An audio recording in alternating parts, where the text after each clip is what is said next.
You don't really have, if you want, you can send up, or if you have slides. I actually prefer to do slides. I actually have slides. Oh, great. Excellent.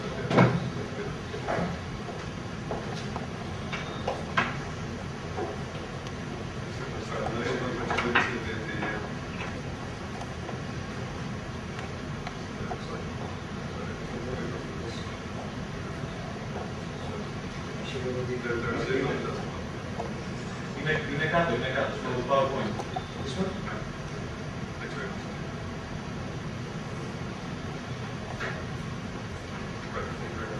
Right, thank you, Jesus, and Calimero y Evaristo y Prostitusi.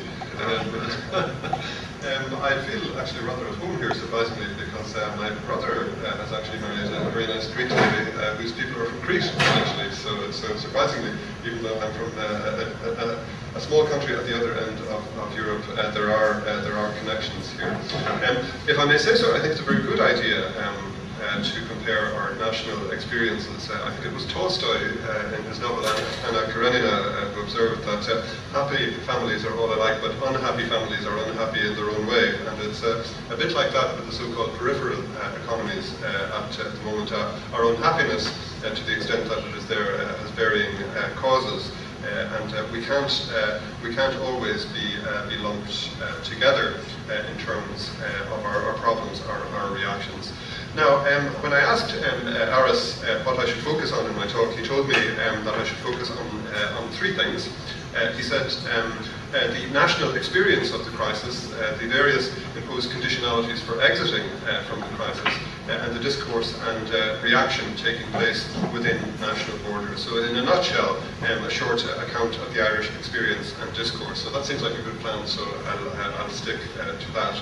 So first of all, the Irish experience of the crisis, what happened to us in relation to it? Well, like some other crises, it dates from 2008. For the decade or so before this, Ireland's economy was doing very well indeed. In fact, doing so well that it was often referred to as the Celtic Tiger economy. And business boomed. We had as close to full employment as one gets. We had very high growth rates. Property prices also soared. Indeed, in Dublin, the capital city, they soared by 500% between 1994 and 2006. And in fact, that last factor became key to the crisis in Ireland. Because what happened was that after a number of years, rising property prices in Ireland started being fueled not as a result of economic growth, but by banks which were borrowing the money on a short-term basis, on a 3-month rollover basis in the interbank market. And the scale on which they were borrowing was absolutely vast. It rose from 15 billion in 2004 to 110 billion in 2008, which is almost sevenfold, and a massive amount of money for an economy the size of Ireland's. So this business was dependent on cheap credit in the interbank market, and then of course with the Lehman Brothers crisis, interbank lending suddenly stopped, and that quickly triggered a financial crisis in Ireland. With banks unable to lend, property prices plummeted. The government then lost the benefit of the very considerable taxes on property transactions, and of course from salaries being paid to building workers and being contributed to the economy by building companies. Ireland's deficit spiraled, unemployment rocketed, and growth stalled. Indeed, the Irish economy is still stagnant at the moment. The banks were forced to turn to the government to seek financial help, which the government very unwisely guaranteed not only their deposits, but also guaranteed all their liabilities, which turned out to be absolutely astronomical. So what happened, in other words, is that we had an instant transformation from a banking crisis to a sovereign debt crisis. Bond yields, that took place, the guarantee was made in 2008. I have to say it was, although it was an Irish initiative, it was pretty much encouraged at a European level, and the European Central Bank in particular did not want to see banks failing in Europe for fear that this would trigger a Eurozone-wide or even Europe-wide crisis.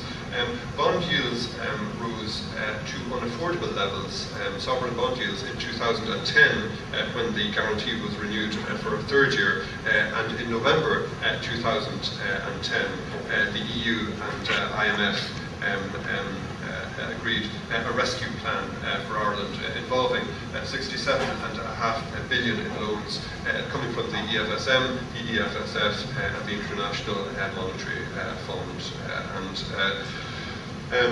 So that basically is the story of the Irish situation as regards the Irish crisis. I have to say only part of the debt comes from the cost of the bank rescues.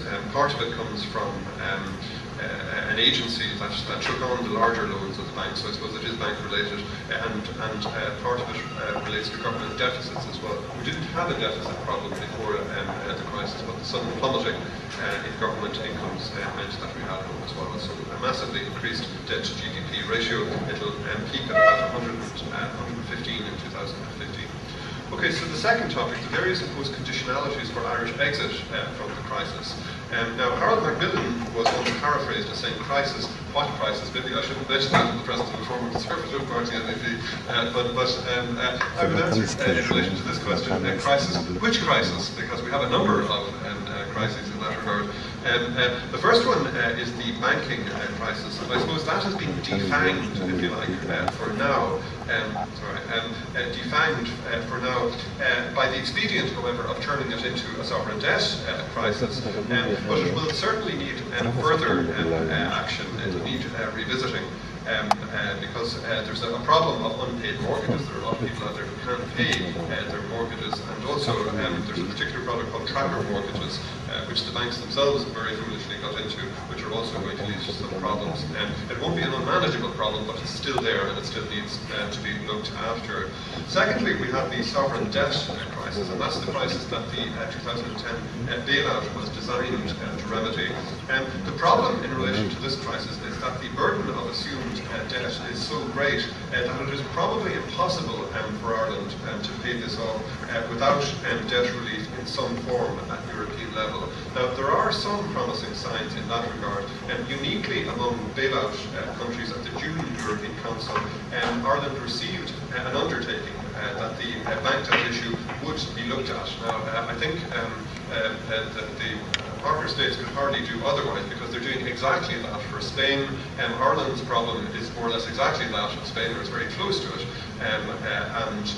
Ireland has done everything that the European Union had asked it to do. So there's a very strong, if you like, political obligation in Europe to do something about that. We've yet to see the fruit of that commitment, and we'll actually have to wait and see what Spain gets out of it. Spain enters its bailout program, which one expects it to, of course, gets a deal in relation to its banks. It's expected that it will be applied retrospectively to Ireland, so there will be negotiations in relation to that. There's been a certain amount of backtracking, I have to say, by both Schäuble and Angela Merkel in relation to that, so we'll have to see how it works out. Secondly, the European Central Bank is currently engaged in intensive negotiations regarding the restructuring of the debt of one particular bank. Ireland undertook promissory notes to a bank called Anglo-Irish Bank, which alone is responsible for about 34 billion of the sovereign debt. If that could be restructured, and if something can be done, as I said, in line with the commitments made in June, then I think the sovereign debt crisis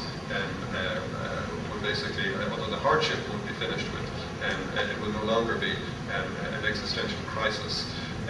We have also, of course, a growth and unemployment crisis as well.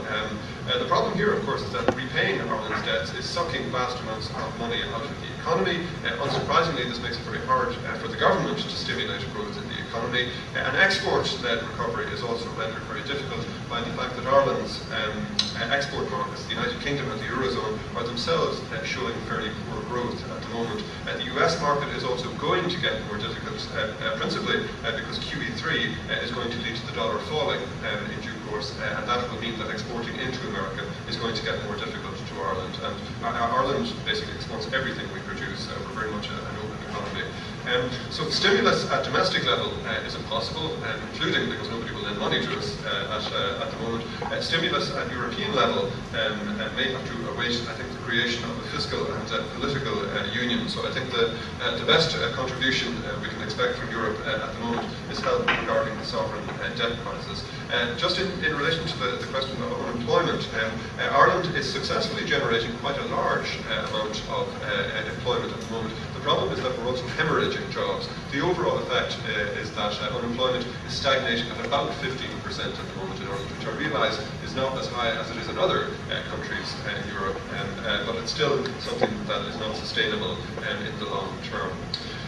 Now, to the two, if you like, lesser crises, which may be of some interest here as well, or not lesser crises, I mean perhaps less urgent crises, but they are still crises that are there. An institutional crisis. We had a crisis of banking regulation, for example, in Ireland. Surprisingly, we did have a bank regulator in Ireland, but he didn't seem to do his job particularly well.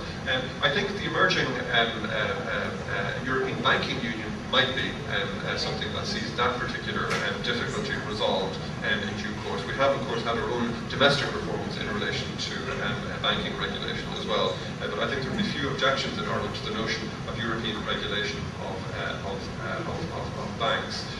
A crisis in economic management is another one.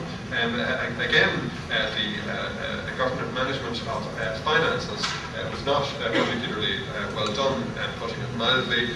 We now have tighter regulation of this at European level. We've had the six-pack, we've had the fiscal stability treaty.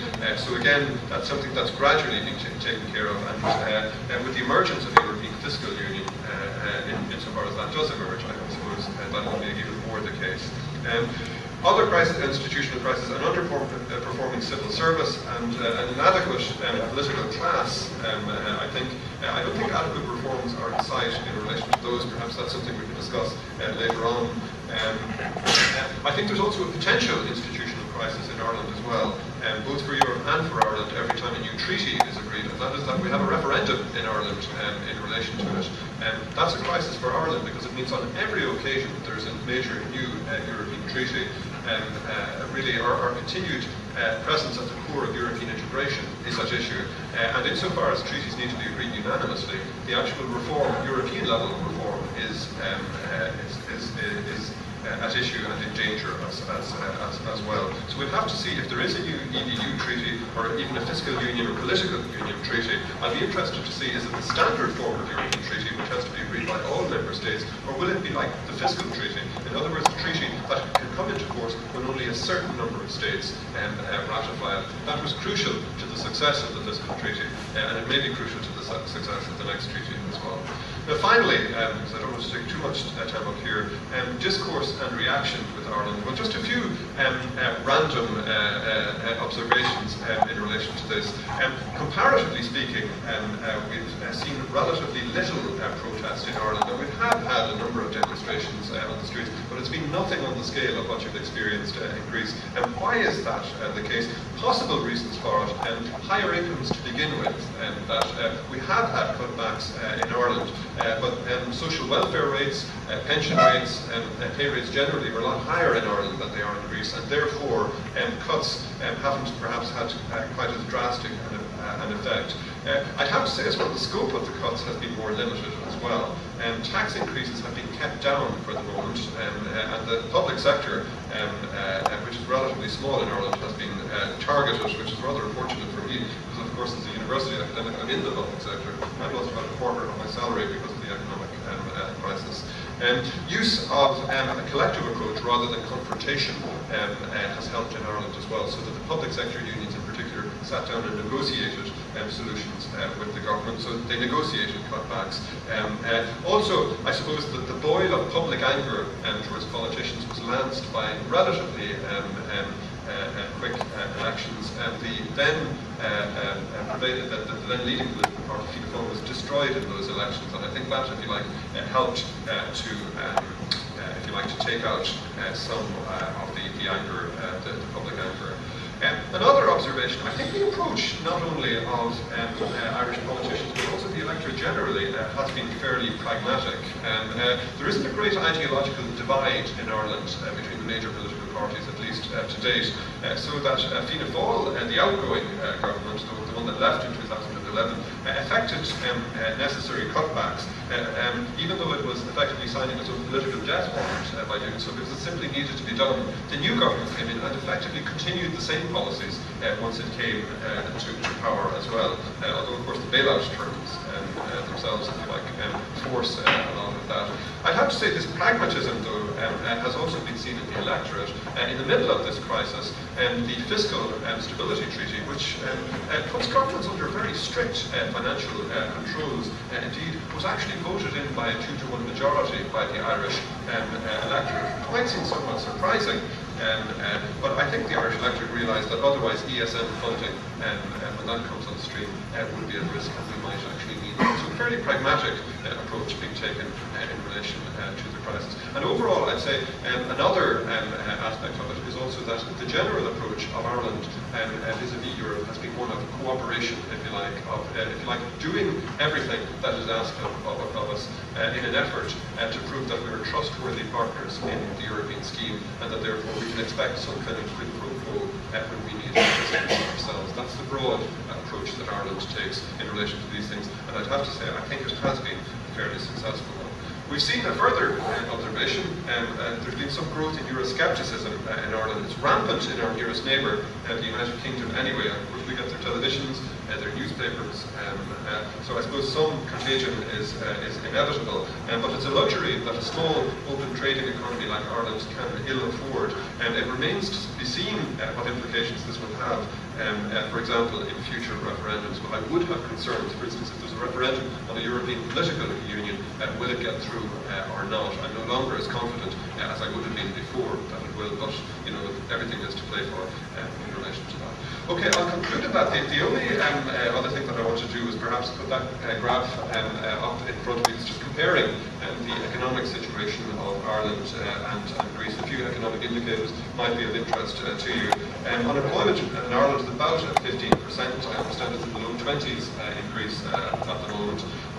Bond yields in Ireland, 10-year bond yields in Ireland, just over 6% and going in the right direction. So it's hoped that Ireland will be able to, if you like, get off the crutch of European financial assistance in due course and start re-entering the bond market. Indeed, it has already done so. There was a short-term bond issue to some success, which was considerably oversubscribed a few weeks ago. So things are going, broadly speaking, in the right direction. They're capable of being thrown off course, but broadly speaking, we're hoping that things are going to go there.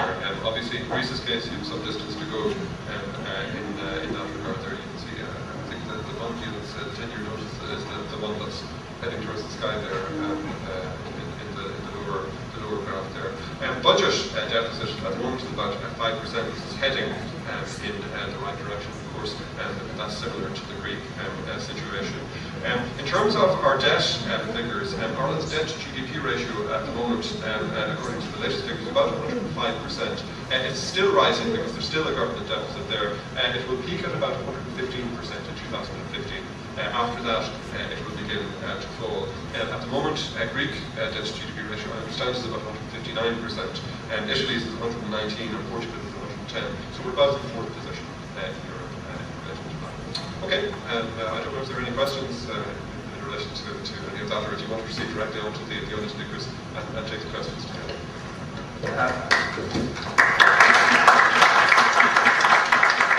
I would like to ask a question right away, just because I'm going to ask the same question to each one of the speakers. Yes. And I think this is more in the spirit of actually stating clear positions and opinions, right? This is, I want to remind people, this is a non-academic gathering. So we want people to be unequivocal in their position. So do you feel there's a future for Ireland outside of the Eurozone, given how open the economy is? Future outside the Eurozone? Yeah, is there a future for Ireland outside of the Eurozone? This is an unthinkable question for Ireland. It's not even contemplated that we would leave the Eurozone. So at one level the question doesn't arise. It's not going to happen. We're going to stay in the Eurozone.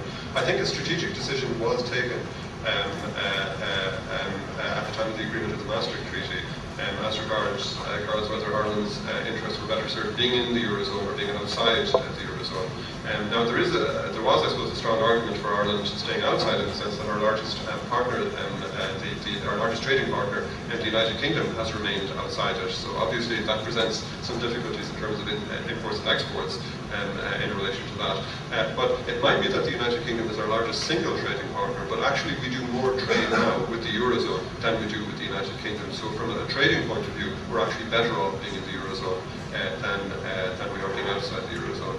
A second factor to be borne in mind here, and of course it's something that Greece also has to take into account, is that it is one thing to decide to go into a currency union. It's a very different thing to decide to come out of a Eurozone, because you will throw yourself into a financial crisis immediately. You'll have things like bank runs, withdrawal of investment, you need to impose capital controls. This would be an absolutely catastrophic step for any country to take. It's not envisaged that this is going to happen in Ireland's case. Nobody is even thinking about that. Any other questions?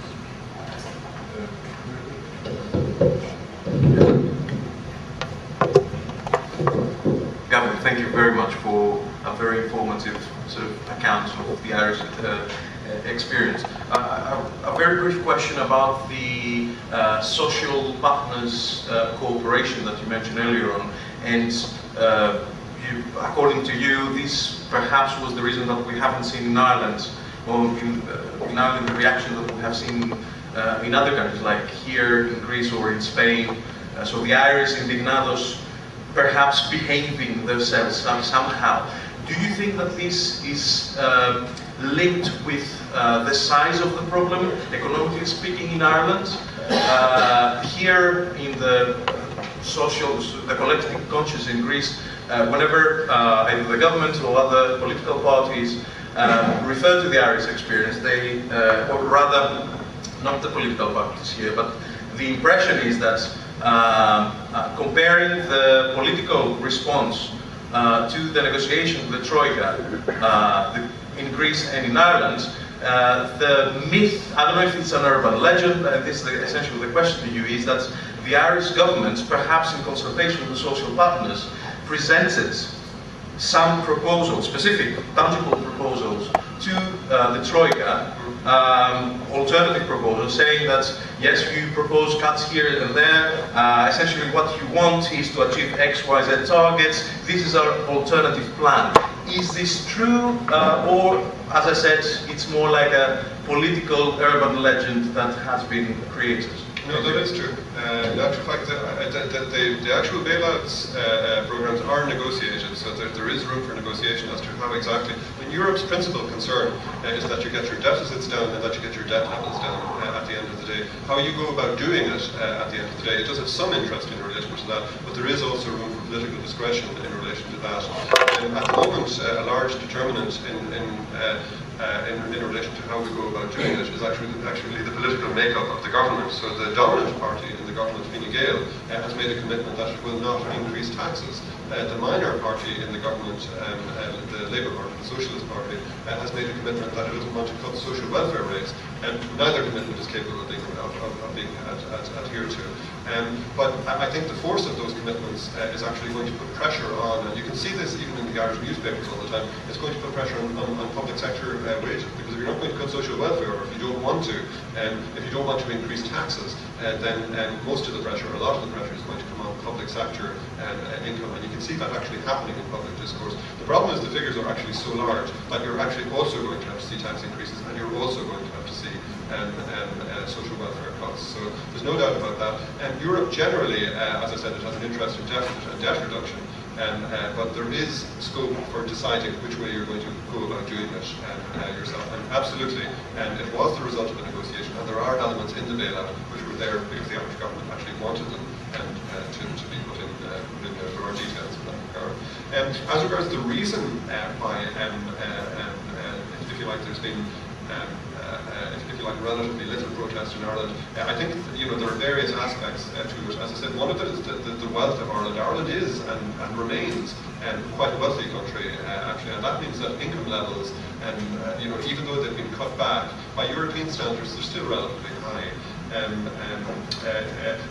there are other aspects. I think there's a realization in Ireland as well. I mean, sometimes it's easy to blame other people, it's easy to blame Europe, and there has been a certain amount of that done in Ireland, but there's a realization that we got things badly wrong ourselves and that things had to be corrected in Ireland. I think that's generalized. And if you like, that creates suitable mood music for an agreement, if you like, on the part of the social partners there as well. There is a tradition which has been highly beneficial for the social partners of agreements between the social parties.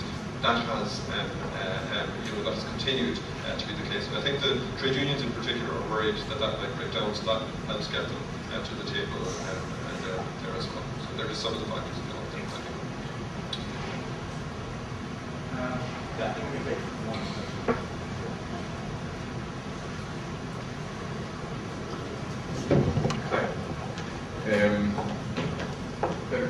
Good question. So we basically end up with 15% unemployment.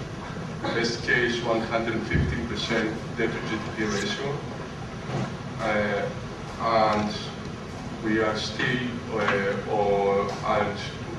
at least from what we have seen, from the market perspective, deleveraging actually has not started if you include government debt in the developed world, and I don't know whether it has started actually in Ireland.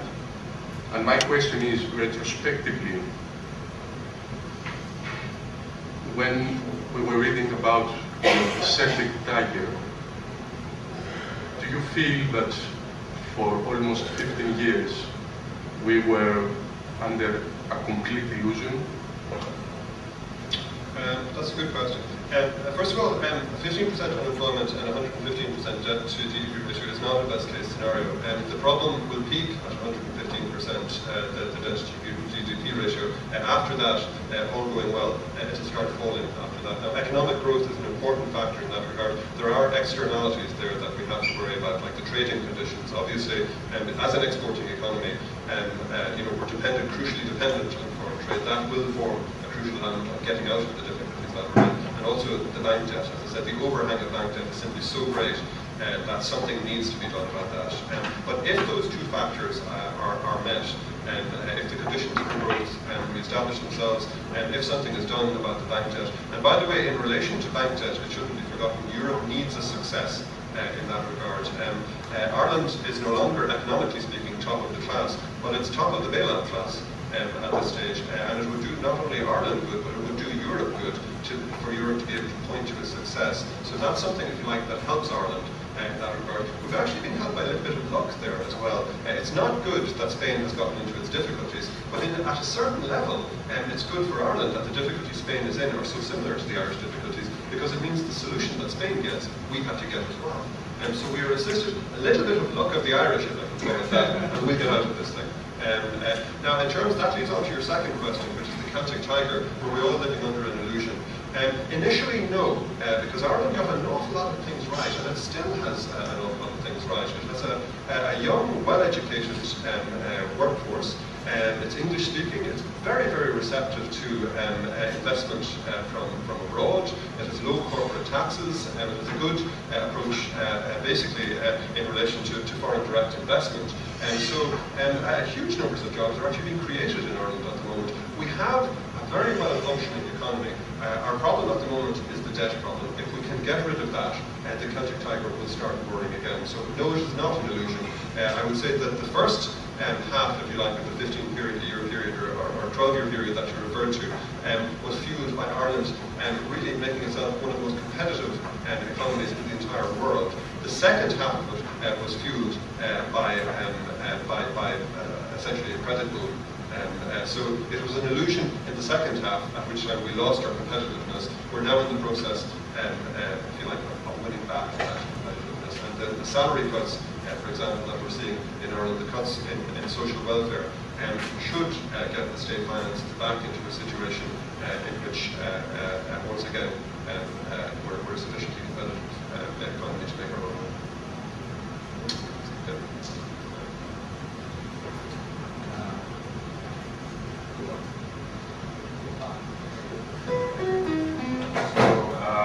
Let's move on to last time with expertise. So I'm going to introduce to you Manos Matsaganis. He's an assistant professor of employment and social policy at the Athens University of Economics and Business.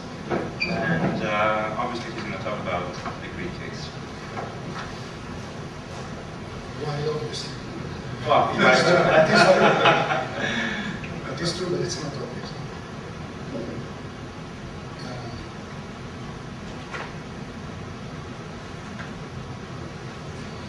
I wasn't sure what I was going to talk to you about, and I was certainly not going to attempt a very wide-ranging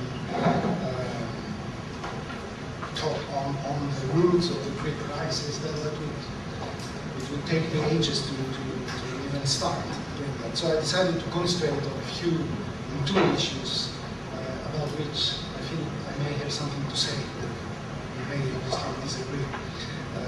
One issue is the jobs crisis, and the other is public policy reform. And I think the two are quite related. I'm going to skip most of it, but I'll show you a few slides. The unemployment rate in Greece has gone up, has almost quadrupled in the last 4 years. It feels strange now to remember that in May 2008, unemployment was below 7%. Now it's almost 24% and rising. In the past, the labor market worked rather poorly. The performance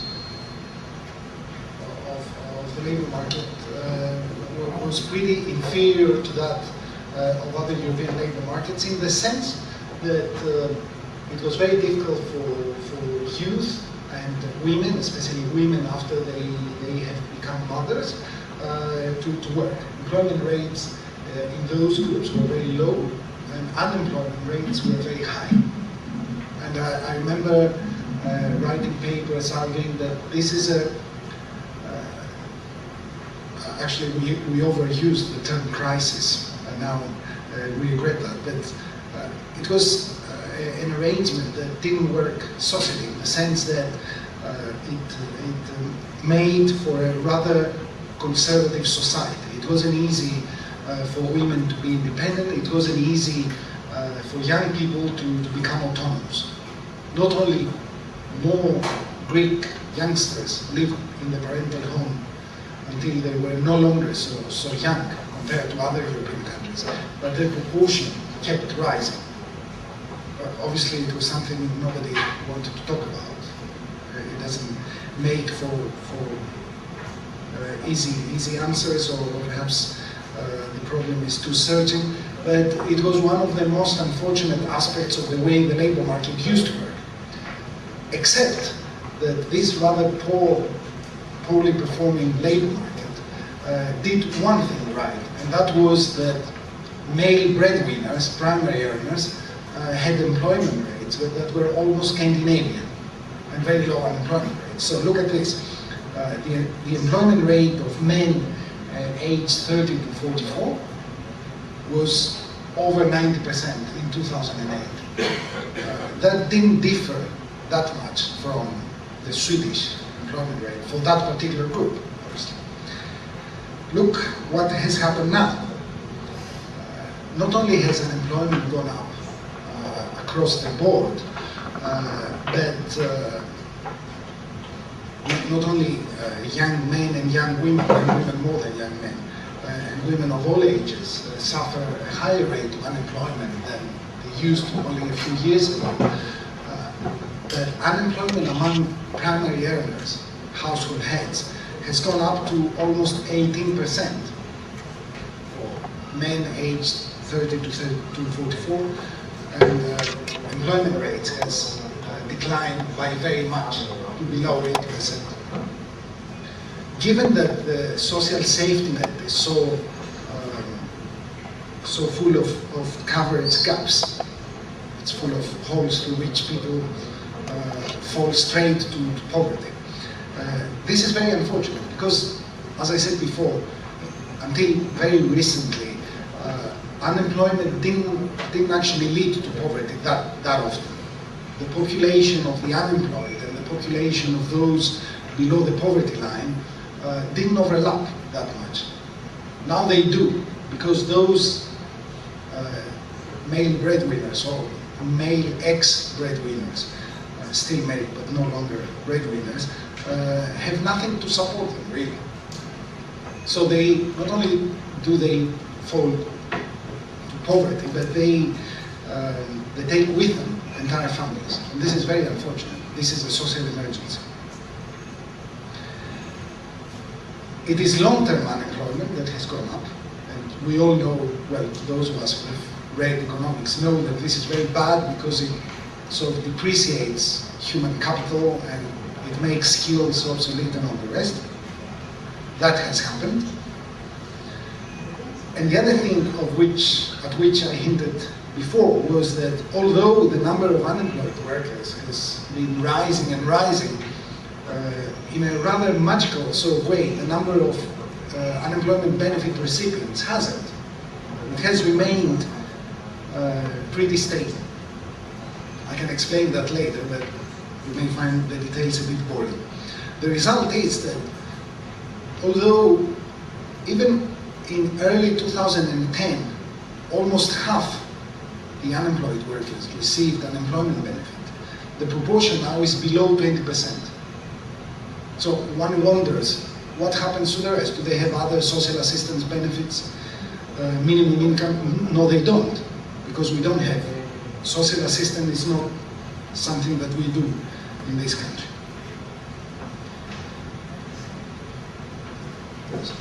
This is the results of the paper, ongoing research paper that we have just presented. Funnily enough, or strangely enough, paradoxically, since median incomes have fallen quite dramatically, the conventional indicator of poverty, which obviously is relative to median incomes, hasn't changed that much. We are stuck to 20% in times of boom and in times of crisis. But if we try to fix the poverty line in real terms to 2009, which for Greece was the pre-crisis, last pre-crisis year, then you see that the proportion of the population that cannot purchase what somebody at poverty line income, on poverty line income could just in 2009 has gone up to 30%. And if you look at those households whose head is unemployed, the poverty rate was already above 50% before the crisis. Now it's nearly 70%. And when I say now, I mean 2011. We're still working on the 2012 results.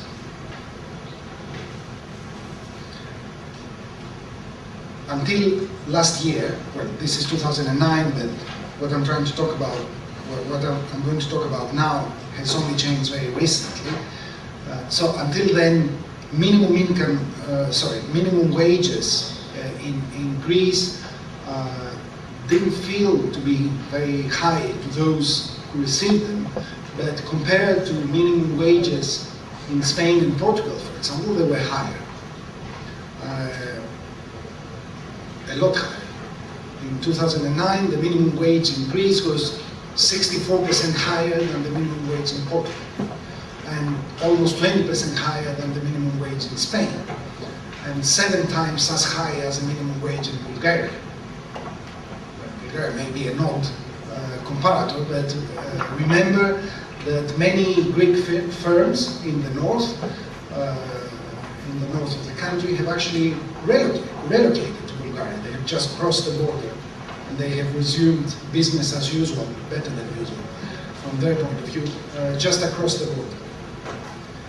This has changed because on the insistence of the European Commission, European Central Bank, International Monetary Fund, the Troika, minimum wages dropped by 22%, were cut by 22% for all workers except those below 24, in which case they were cut by 32%. And I think that was the most unpopular, one of the most unpopular measures taken in recent months in Greece. You may argue that that was good, or at least inevitable, in order to enhance competitiveness. It was the theory of internal devaluation. But it hasn't worked so far. I personally consider the theory, I think it makes sense, at least at an abstract level. Except that the real economy doesn't actually work like this. So we have dramatically reduced wages, because obviously the cut in minimum wages has caused knock-on effects across the earnings scale. But prices haven't fallen.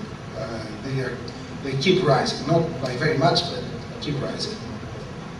And of course, what bothers me in particular, I had actually written an article, a newspaper article at the time, arguing that in the context of social dialogue, which there is no social dialogue in this country, it's a dialogue of the deaf, but if there were a social dialogue, then trade unions ought to have recognized the problem and asked in exchange for their acceptance of a reduction, perhaps not that much, not by 22%, but a reduction in minimum wage. They could have asked employers to abide by the minimum wage law, which they don't currently. So the minimum wage is a largely symbolic figure, because many employers can get away by paying below the minimum wage. They did that before, they continue to do so now.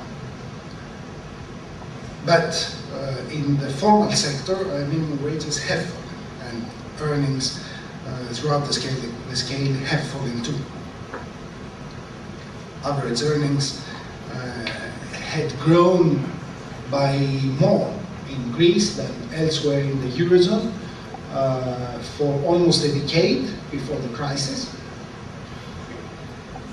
But now this disadvantage in terms of competitiveness has disappeared, and more or less the same pattern of convergence is observed with respect to unit labor costs. I'll sum up the first part of my presentation, or perhaps the only part, if you think that I have been talking for far too long. Unemployment has reached emergency levels and keeps rising. Labor markets rules and norms, both formal and informal, do no longer protect primary earners, primary workers. Long-term unemployment is more of a problem than short-term unemployment, and is rising faster. Very few unemployed workers actually receive benefit, and hence unemployment now leads to poverty, while it didn't until very recently.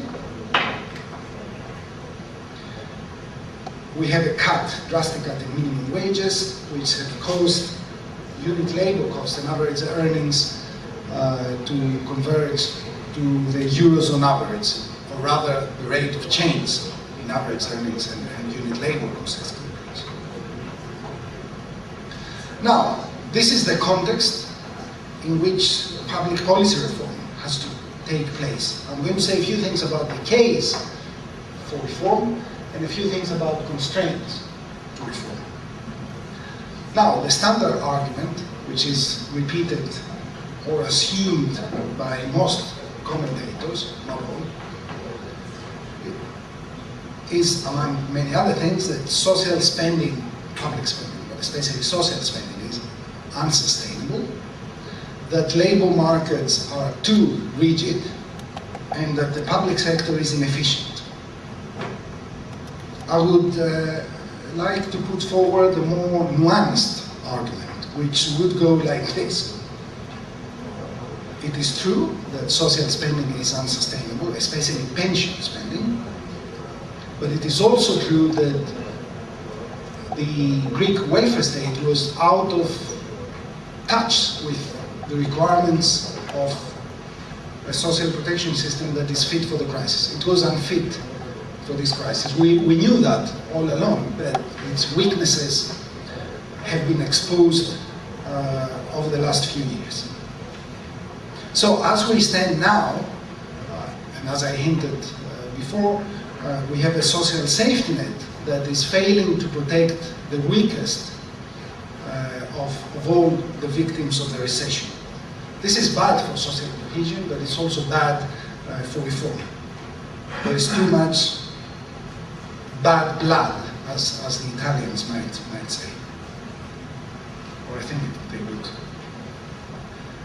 Is the labor market rigid? Of course. Formal labor markets, in the public sector especially, and even worse in the nationalized industries, are very rigid.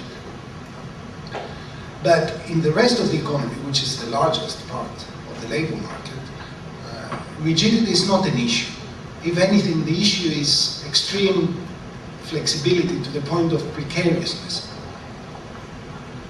So employment is insecure, and this is something that actually saps the morale of those who work there, which I repeat is a majority of Greek workers, and at the same time it undermines the potential for growth. It's bad for social cohesion, it's bad for the economy, it's very bad for reform. Is the public sector inefficient? Of course it is. It's inefficient and corrupt. Relations and all the rest. At the risk of being very boring, I repeat that this is very bad for social cohesion, for political stability. It's very bad for the economy too. It makes for a model of growth that some of us have called cheap growth. Plundering resources for a quick buck rather than building for the future.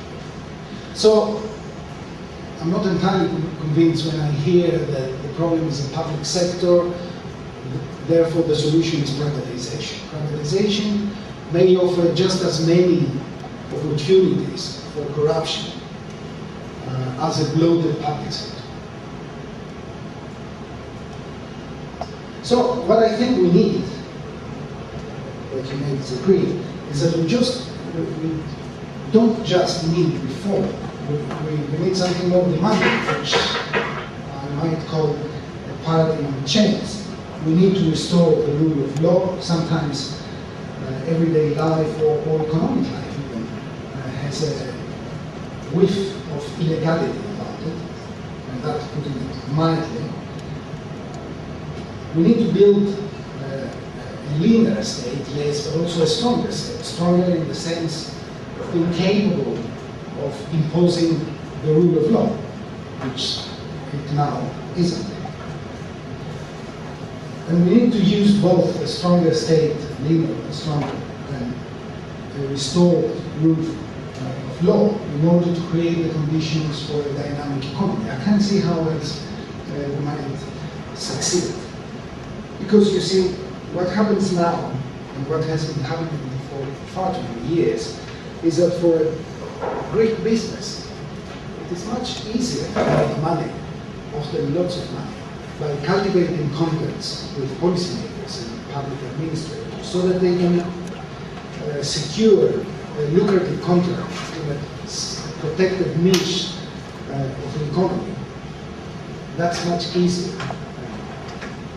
It helps people make money, more money quicker, rather than taking the trouble of actually producing something, designing and producing something that the consumers may actually want to buy, and at a convenient price. This is lots of trouble. So very few people do it.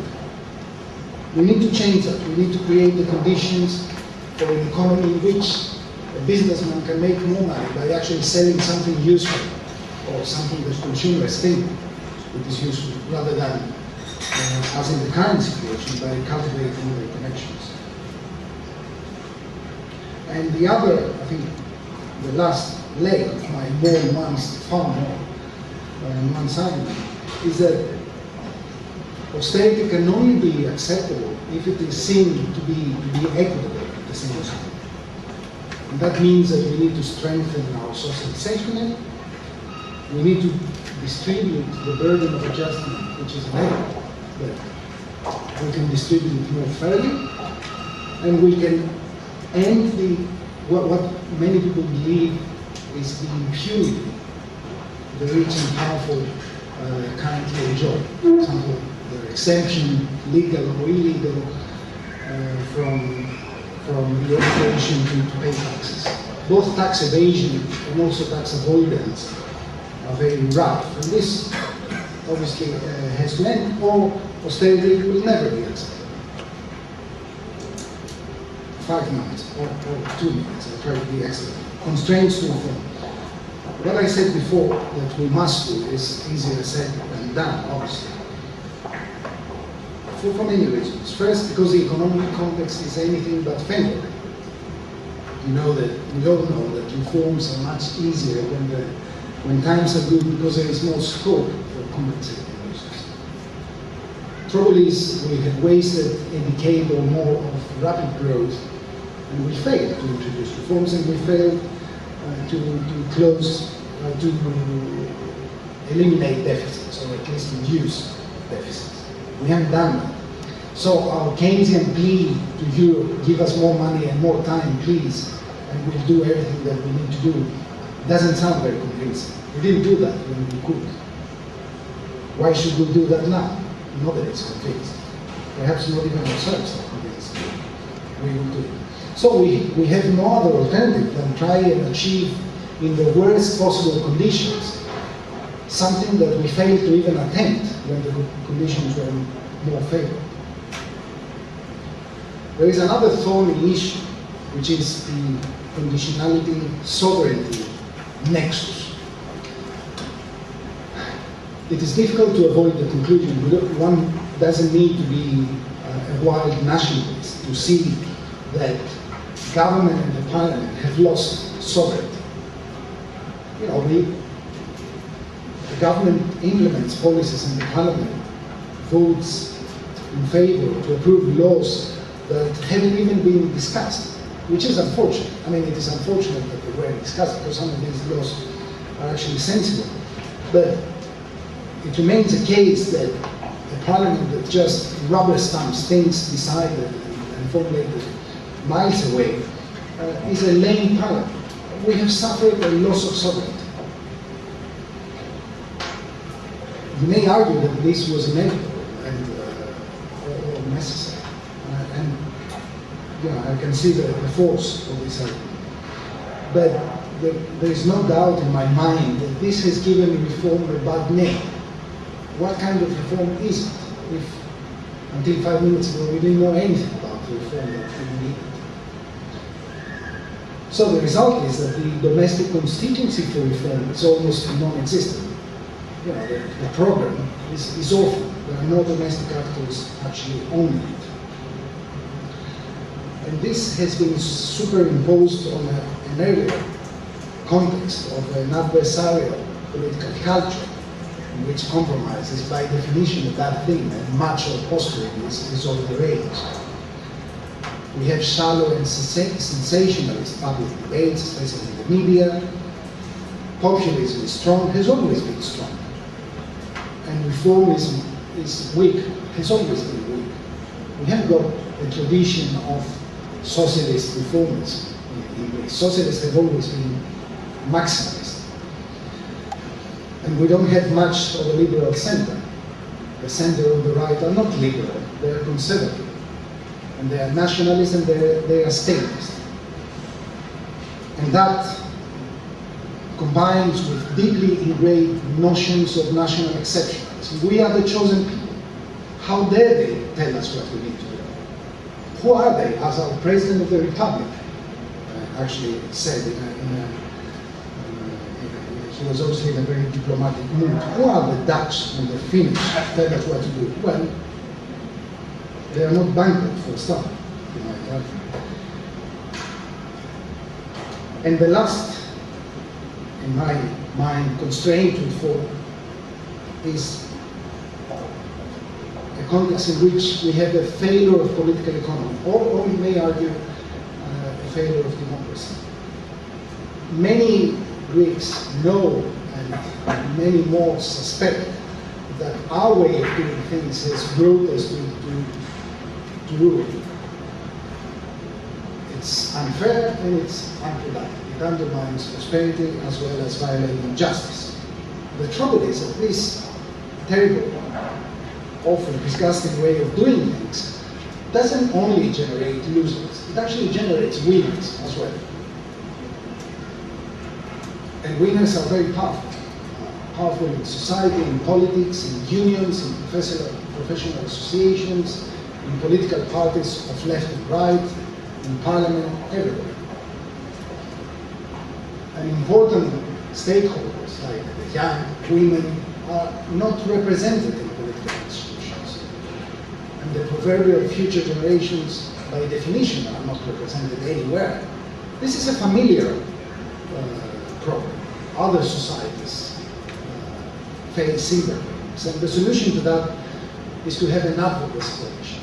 People who perhaps themselves belong to the privileged sections of society, but they can see that their privilege is unsustainable and it's bad for their children, for their own children, not just other people's children. And since it is bad for everybody else, they're willing to voice their concern and fight for reform. And by doing so, to give voice to those who have no voice, because they are unrepresented or not here yet.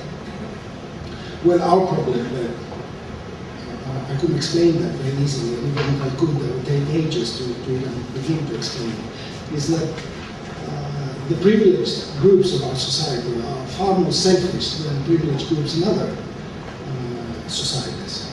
And they are convinced that they can escape, and they can help their children escape the fate that awaits everybody else. So advocacy coalitions are weak. And this, I think, is a failure of political economy, but even more worryingly, is also a failure of democracy, because the future generations don't vote, not yet. I think I'll stop on this optimistic note and leave it here.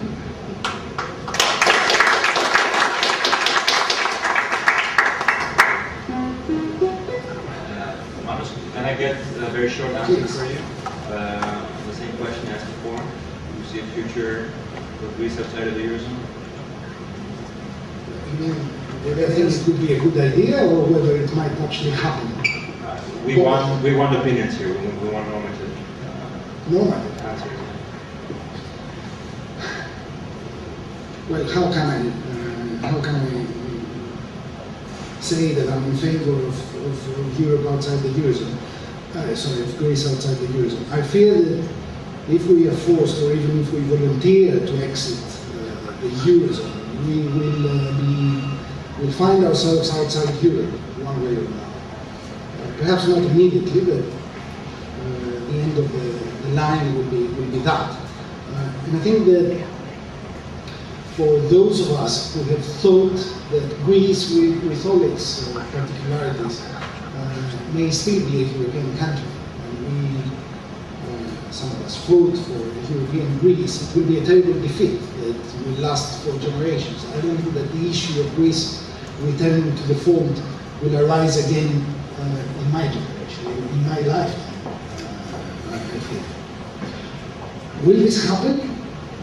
Well, I would have liked to say that it is unthinkable, but it is no longer unthinkable. It is thinkable that Greece may find itself outside Europe. It will be a return to a well-known political and economic context. We will have inflation, the currency will depreciate, then we will have more inflation, more depreciation, but it will be the usual way of doing things. We know how it goes. We know that some people think that it is inevitable to have that, and some other people think that it is actually desired to have that. So, unless we can work out a realistic future for Greece in Europe, I think that is a fate that awaits us all. Some of us will emigrate, They just drop out of sight, but that's the way things are. And without even more optimistic.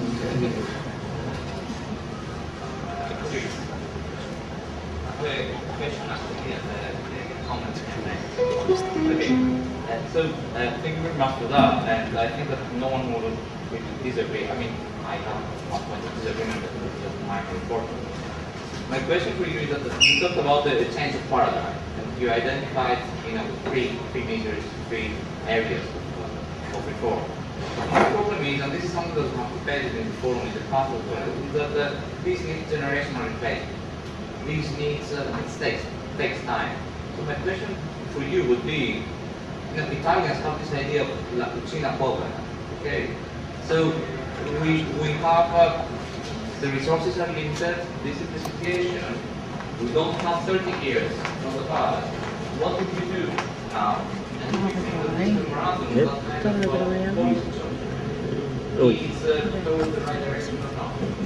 And the disagreement that we made is that I agree with you that there is possibility.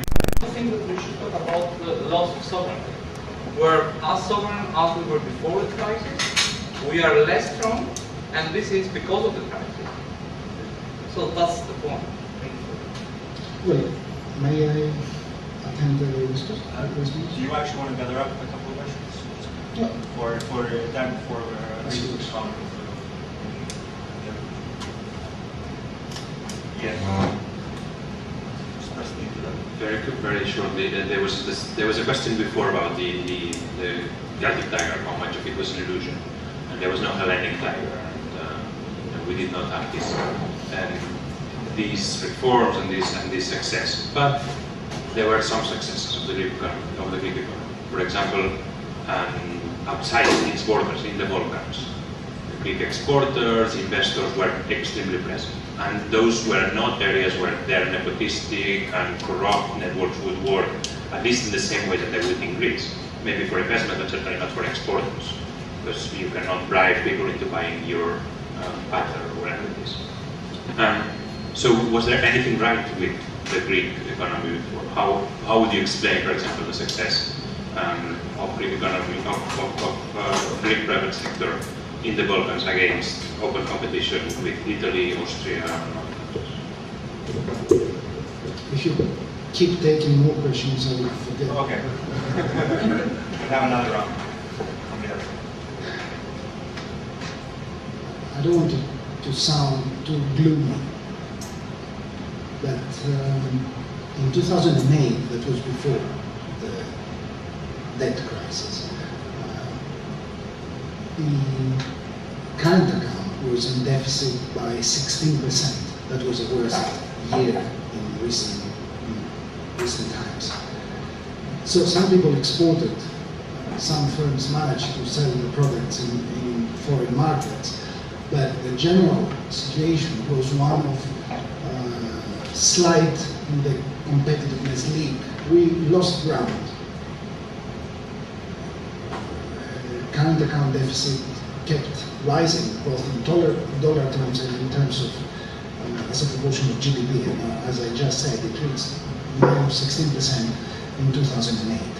This is a sign of an economy that is not competitive enough. And actually, if you look at soft data indicators like Transparency International,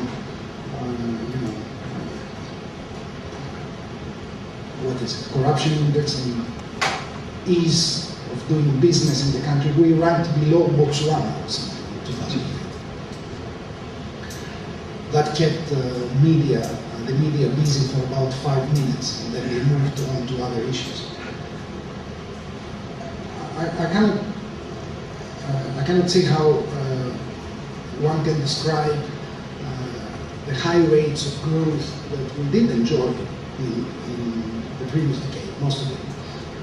4% on average from 2000 to 2008, higher than the European average, among the highest in the EU. But it is difficult to describe that other than the result of cheap credit and a deficit fueled consumption boom. There, drove almost everything. Of course, there were some success stories, but the overall picture can only be described as unsuccessful, at least in my mind. But I may be wrong. What is worse is that, as I said before, this model of production, model of growth, that some of us have called cheap growth, seemed to impose itself with a vengeance. It was so much easier to make money by doing such things as I described before, rather than by trying to export anything or to sell anything to the domestic market. Well, the domestic market was easier. I was talking to a wine producer who explained to me, he described to me how he has managed to export wine to the rest of Europe and the US. And he could only do that by cutting his prices by 20%. So I said, why didn't you do that before? He said, why bother? Greeks would buy anything at any price. Money, the life was easy, money was cheap, so why bother to sell at competitive prices? I think this is something that has done a lot of harm to our economy, despite high rates of growth and all that. Now, I'm the last person in this country that will make too much of this national sovereignty business, and it is a populist construction. But it also has an element of truth, and unless we face that, we will never be convincing.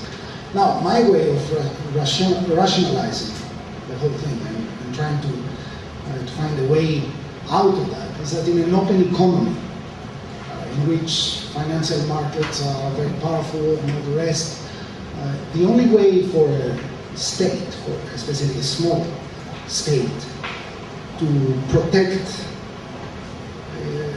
its domestic agenda, to have room for maneuver for governments and the parliament to decide whether they want to raise social expenditure, for example, or reduce taxes or whatever.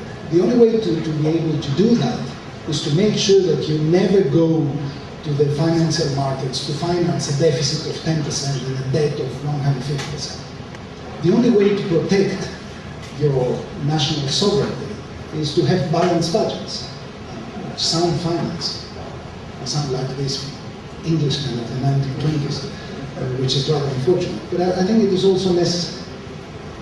If you are unwise enough to expose yourself to the problems of having to finance an unsustainable debt and deficit, then you lose sovereignty. I mean, you lose the ball. It's somebody else who holds the rein of the situation. So, I was going to say something else, but never mind. Let's have more questions.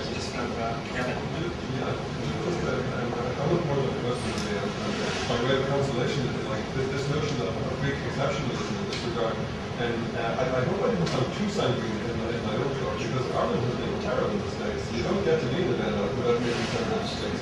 And we had institutional problems, we had philosophical problems, and when listening to you, I was thinking, well, that's true in Ireland as well, that's true in Ireland as well. And you made the point that austerity can only be acceptable if it seems to be equitable. And we have the same problem. Austerity is now being inflicted in Ireland, and it's not being done in a very equitable way. And the reforms being easier in good times. We should have done reforms in good times. Well, we can do them. That's how we got into the difficulties. And the problem with the Troika taking over in your country, we had the same situation in Ireland as well. Although I think that there's a general acceptance that we made such a mess of things that it might be for the better for the time being. And so there is that as well. Also this notion that the privileged classes in Greece are particularly selfish. I can tell you that the wealthy classes in Ireland can get the run of their money in that regard. There was one, perhaps two crises that I should have mentioned in Ireland in more detail. The crisis of institutions in Ireland and a crisis of philosophy in Ireland. And I think, insofar as we've had a crisis of philosophy, one of them has been the belief in the magic, a naive belief in the magic of the markets. And I think another crisis of philosophy we've had is the crisis in equality, that we haven't a sufficient commitment to equality. And I think insofar as there are problems in Ireland and insufficient commitment to those values, in Ireland, as in Greece, it's going to give rise to problems. So I really could relate to an awful lot of that in this area. We have a question from Rodrigo.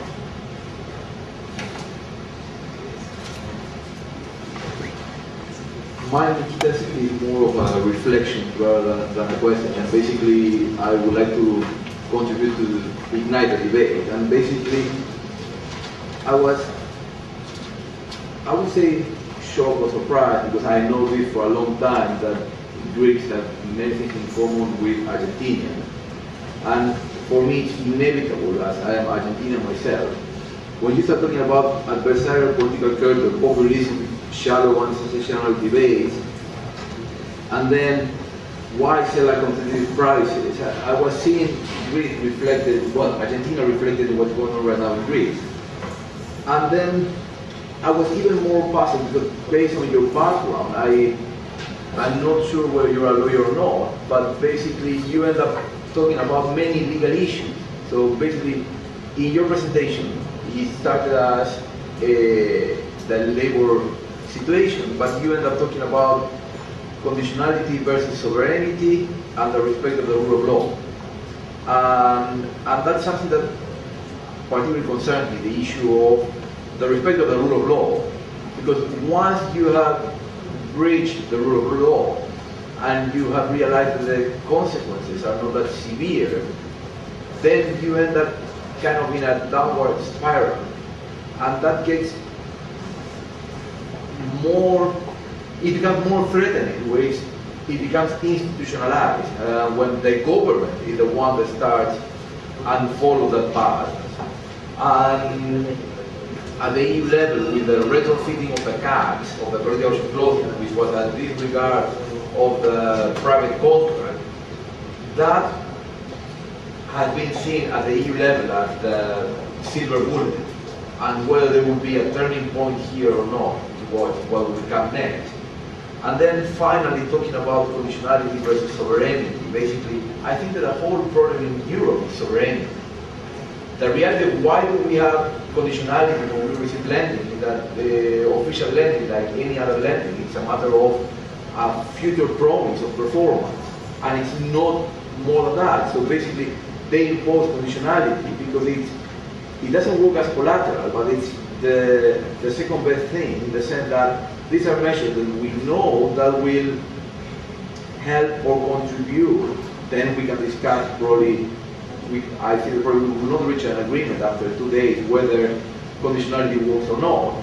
But in principle, the theory behind conditionality is that it is there to regain sustainability, to recover a path of growth, and that is what will contribute to or enhance your chances of repayment. So, and the counter side of that is that you have to surrender sovereignty.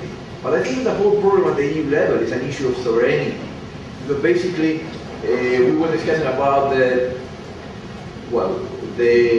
wrongly named Eurobonds or the banking union. And in Europe, we have an EMU with a very strong N, a monetary union, but a weak E, which is an economic integration. And I think that that's the whole rationale. When we need to sit on the table and start discussing about whether we are going to surrender the power to draft our own budgets or whether we are going to transfer this to Brussels. And that's where everybody will start shifting behind their own borders. And that's the whole issue here. And in the case of official assistance, that were in exchange they request for conditionality, and with conditionality we start having sovereignty issues, and this brings us back to populism and shallow and sensationalist debates. It was just a kind of a reflection of what I've seen in Argentina. Basically, Argentina talking about the rule of law. A few months ago, we nationalized Spanish companies. Why? Because we lost credibility in the markets. We become what is known, this is not a term coined by me, by Robo Reinhardt and Samastano, we become serial defaulters. And we enter in cycles of 10 years.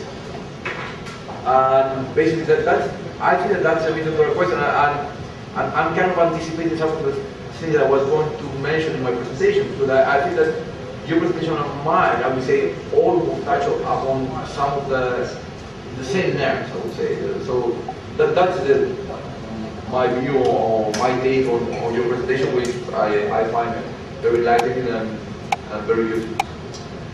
Thank you, Rodrigo. A very short intervention. Yes.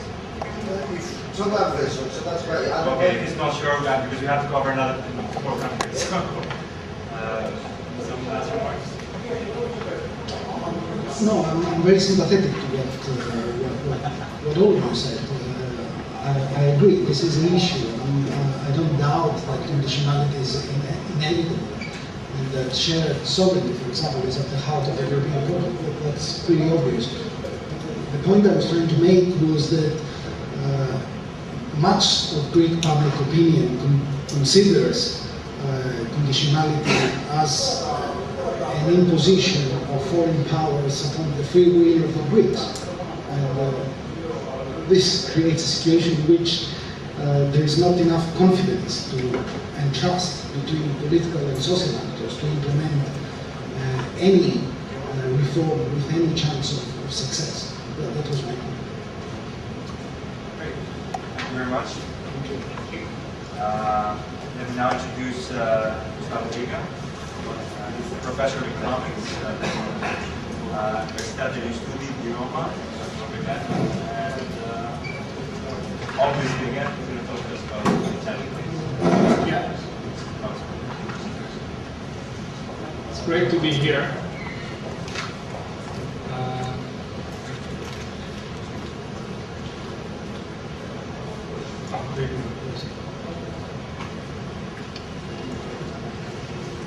Thank you. It's great to be here. While some answers would not be wrong, I hope they have the same approach that we're having here, which is to foster that. Bad opinion is doing worse. Don't complain. No, but I'm not arguing. I think that there's a European problem, as I would argue, not an Italian problem. I think we're not criticizing Europe enough. Look at investment, -8% of GDP. Sorry, totally wrong. -8% in absolute terms. Unemployment has gone up by 2% in just 1 year. And the fantastic thing, the Greek effect, even in the European Commission they have a name for this, perverse effects of austerity. Debt over GDP with all this austerity that we have approved is going up. I know. This is the number that you see there that considers also our loans to Greece and our loans to the ESF and ESM. So it's but even if you net that out, it's still going up. Obviously, GDP is going down, deficit is going up, revenues are collapsing. And we're doing this for stable public finances.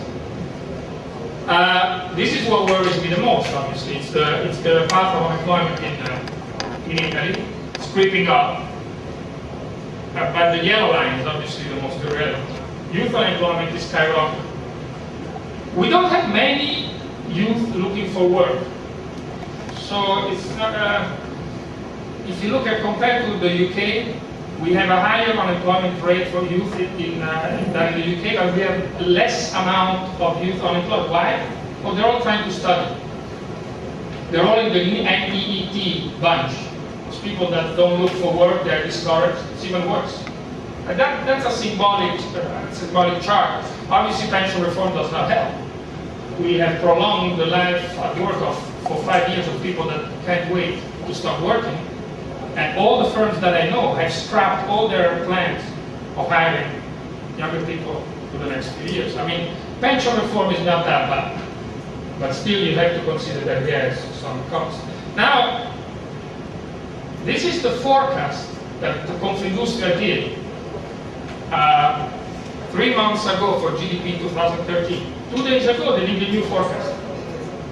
In just 3 months, it's -0.6%. This is what we've seen for the past 3 years. Forecasts, especially the institutions that are close to the government, always creeping up and getting to the right point when it's too late. This is the other forecast. There's one forecast that is basically almost never wrong, and it's this one.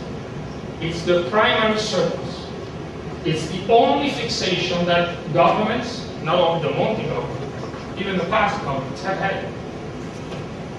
No matter what, you're never going to get big forecast errors here, because it's the only thing that the government cares about. So, shouldn't be surprised, as I was saying, minus 0.6, 4%. It's always, these are the new figures. So this is what the past is telling us. Somebody is always obviously saying, well, we shouldn't look at the past. We should look at the future.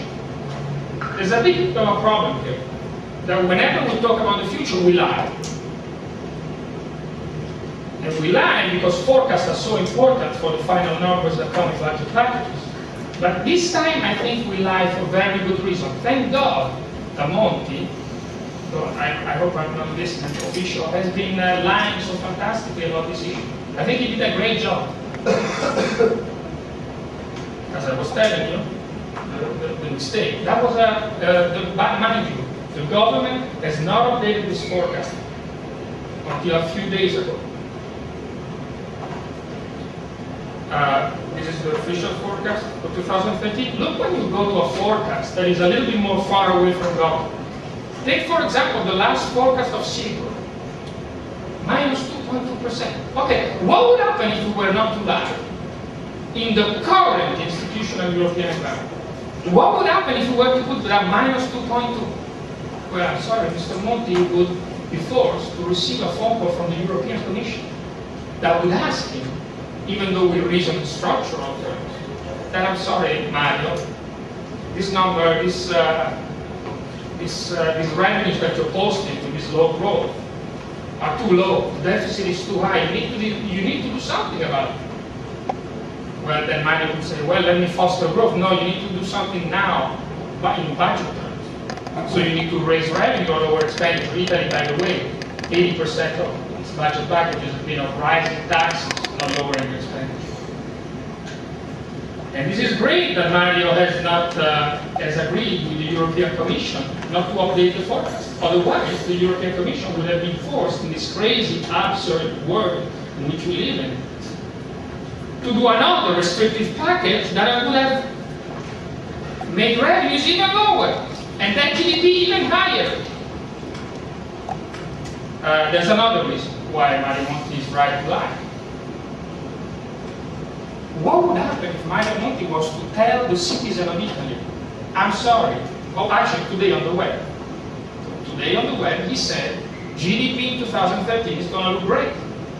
I think he's a fantastic guy. That's his job. That's what he needs to do. Why? Because what we're facing right now is an internal demand crisis.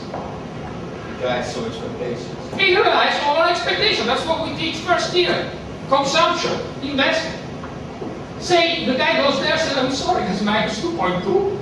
Well, forget about minus 8% of investment. It's minus 15% of investment. It's very important that he lies. There's other lies going around, and that I like less. By the way, there's tons of lies obviously that come from Europe. I've written a book on derivatives and public debt. You talked about frauds in the Greek government. The Italian government did the same thing. France, but Italy did it too. Europe knew everything. Europe knew everything. I wrote a book on this. So please, before taking too much of the blame, let's reason up about the whole thing. And I don't want to talk about submarines here, okay? If you want to talk to Portuguese people about submarines and the safety of submarines, you're welcome. Some lies, they're important for the debate. Italy has too high a level of public spending over GDP. Actually, it's true, we have 50%. Well, first of all, there's a problem with those statistics. Since our GDP is collapsing, had it collapsed, it would be 45%. Second of all, if you net out transfers, which are not public spending, transfers are not public spending. They don't create output. They don't create goods and services. If you net out interest payments and pension transfers, look what Italy spends, the red one, in terms of how heavy its public sector is in the economy. Second lie, and this is related to also to the Greeks. The public sector employment is bloated. There's too many employees. As a percentage of population, Italy is above Germany, Greece, and Japan. We are the ones with the lowest amount of public employees compared to population. Denmark 15, United Kingdom 9. Our problem is that many of them are old, and we have very few of them. That's including the local sector. Including the local sector. And utilities. And publicly owned utilities. I don't know.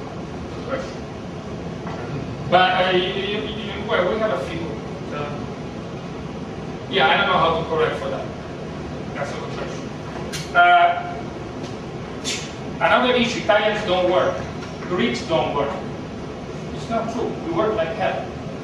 All the statistics are saying that the Greeks and the Italians work like hell. The problem, we know it very well, is productivity. So before start saying that the Italian problem is the amount, the dimension of the public sector, maybe we should talk about the quality of the public sector. Before saying that we should reduce public spending, maybe we should talk about qualifying public spending. Now, where is the debate right now in Italy? I will now update you on that. There's one group that argues that all our problems are going to be solved if we do privatizations and we sell our assets. There's two problems with that story. One, we don't have that many assets to sell. 2-3% of GDP, that would already be a lot. Second problem, if you are a bad debtor and you sell your assets, you're still a bad debtor. You're still not capable. And in front of a bank, you can go to a bank and say, look, I have great news. My aunt died. I can pay you back half of my debt. And you pay back half of your debt. And then you say, now can you lend me at better conditions? The bank is still going to say, no, you don't convince me, you're not a good guy. Then there's the anti-Keynesian guys, the guys that say that fiscal retrenchment is expansion. They're obviously in favor of the fiscal compact. By the way, the fiscal compact is huge for us. It's huge for us like it's huge for the Greeks, much less important for the Spanish. We have to reduce 4% of GDP the debt every year. It's pretty big. I like these guys because they write a lot of papers.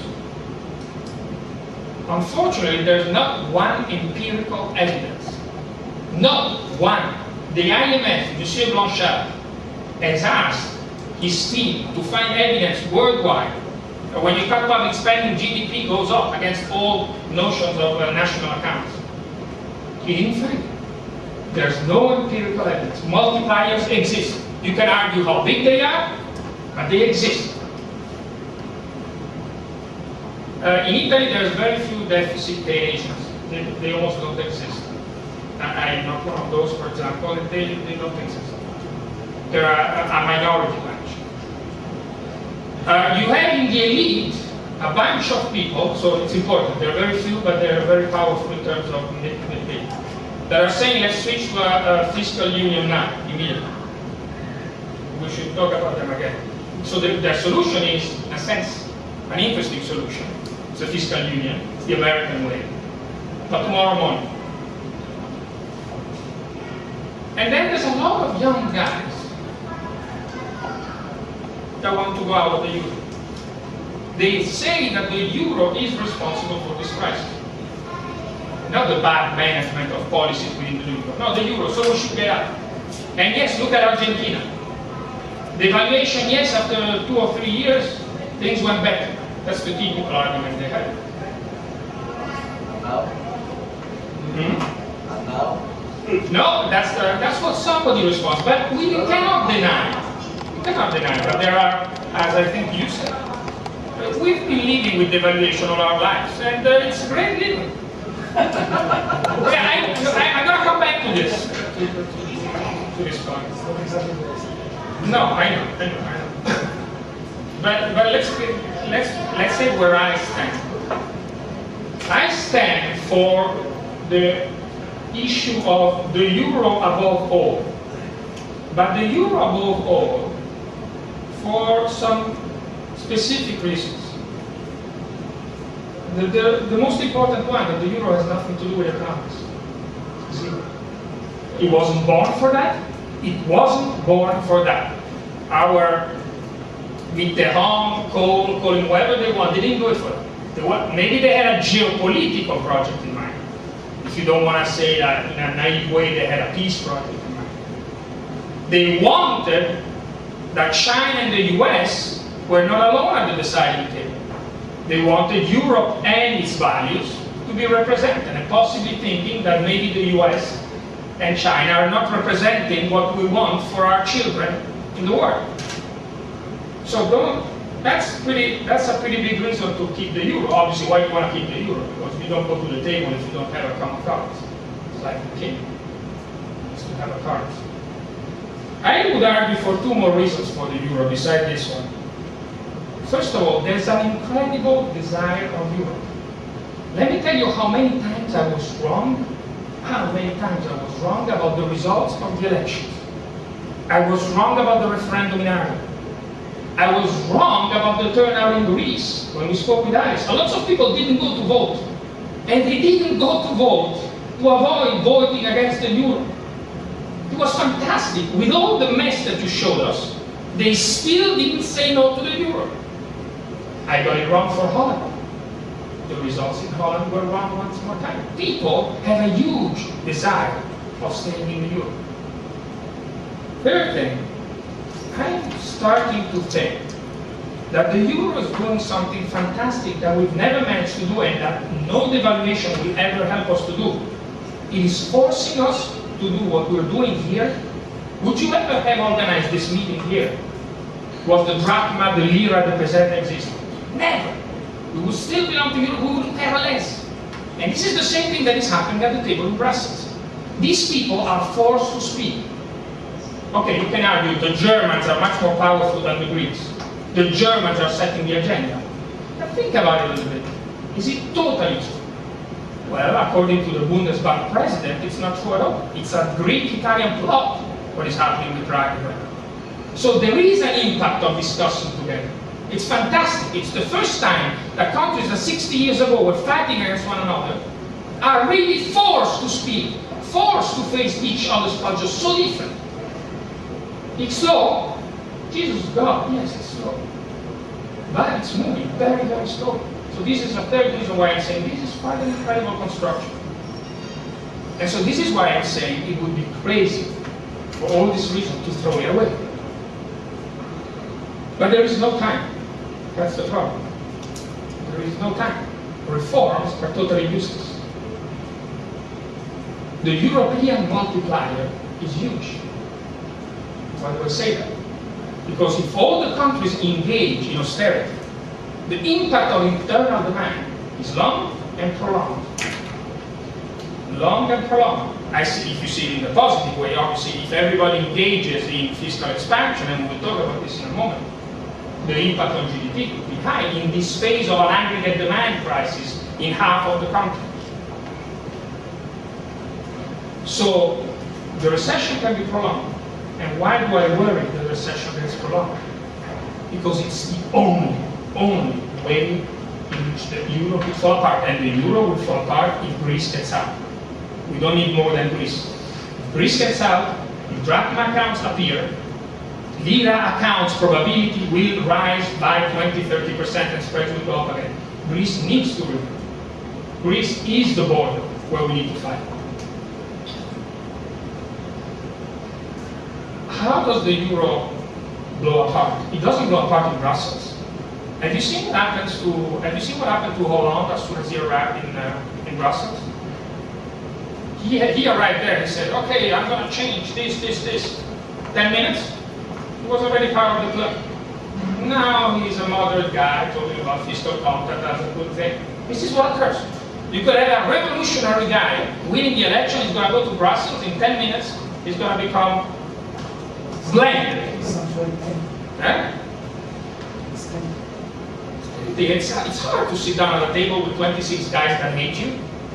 You want to become friends. The only problem that can occur is if what almost happened in Greece can repeat itself, i.e., if the flags are burned and if the doors of the parliament are broken. If that occurs, the prime minister will say, forget it, I'm out. It's the fault of the euro, I want to save my life, let's get out. So it's that we have to avoid. And that can only occur if there is a prolonged recession and the numbers you have showed us. That has to finish.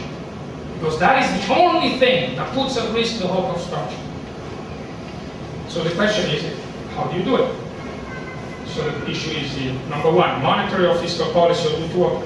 Number two, if you do fiscal policies, do you use G or do you use T? When I talk about policies, I'm talking about expansionary policies. Third issue, if you do G and T, how do you finance them? Monetary policy is basically irrelevant. We're in a monetary liquidity trap, for sure. It's going to help, maybe, as I was saying, spreads go down, not that much. It's all about fiscal policy. I don't believe in lowering taxes because people will say, in this moment of panic, at least in Italy, if you lower my taxes, I save for the future. I don't consume. So you need public spending. Now, no, can't public spending, no, it's impossible. Well, I argue that it's not impossible. It's obviously not impossible for Germany. Germany can do a typical Keynesian move, and I think that it's the only help we can ask Germany, because that's a help for the German citizens too. After all, the German trade unions are asking for higher wages, which means lower taxes. They want to buy those Italian fridges. And it's time that they give it to them. By doing this for the German people, they are able to help everyone else, especially the export side. By the way, and they do it with inflation, which is what scares the ECB. But inflation is good for another reason, on the supply side, because we catch up a little bit. So what do we do? What do we do? We can't do deficits. Can we do more public spending? Sure we can. Joe Stiglitz has been going on around telling everybody that there is something we teach in first year undergraduate class, which is called the balanced budget multiplier. If you finance higher spending with higher taxes, but not to raise taxes even further. We have raised taxes so much, we've used them not to spend more. We've used them to reimburse the debt, which is totally deflation. Italy, this is Bandiera, Pratt Balletti, American Economic Review 2009. The same day, the same microphone is bought by Italian public administrations at very different prices. They sum up all this waste that comes out in public spending in Italy. It amounts to 2.3% of GDP, i.e., you could do the same real spending with 2.3% GDP of less nominal spending. And you know what you can do with that money? It's not recessionary to cut that. That's a transfer between a corrupt guy and a corrupt firm. It's a transfer of money. The waste is a transfer. You still buy one ambulance, but at a higher price. So the people employed to create that ambulance are always the same. It's the profit in the bank account in Switzerland of the entrepreneur that gets the higher. That's a pure transfer from me to the entrepreneur. If you get that money, what can you do with that money? You put it to buy the new ambulance. You put it to create more employment. And that's with balanced budget.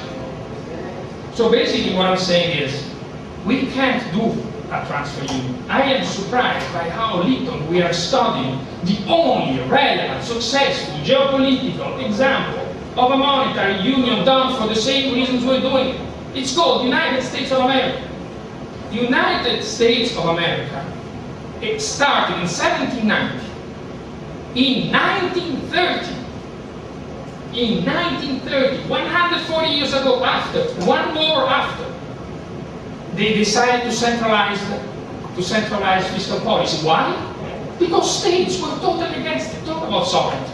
No state wanted centralized policy. Needed a recession and needed Roosevelt to convince states to cede power after 140 years of living together. And there was a default that occurred in 1840. It went by. They stayed together. There was never no conditionality. Can you imagine Mr. Obama telling the state of Alabama, you're too racist, your labor market reforms are not done, get out of here if you don't do this. Have you ever heard of that? No.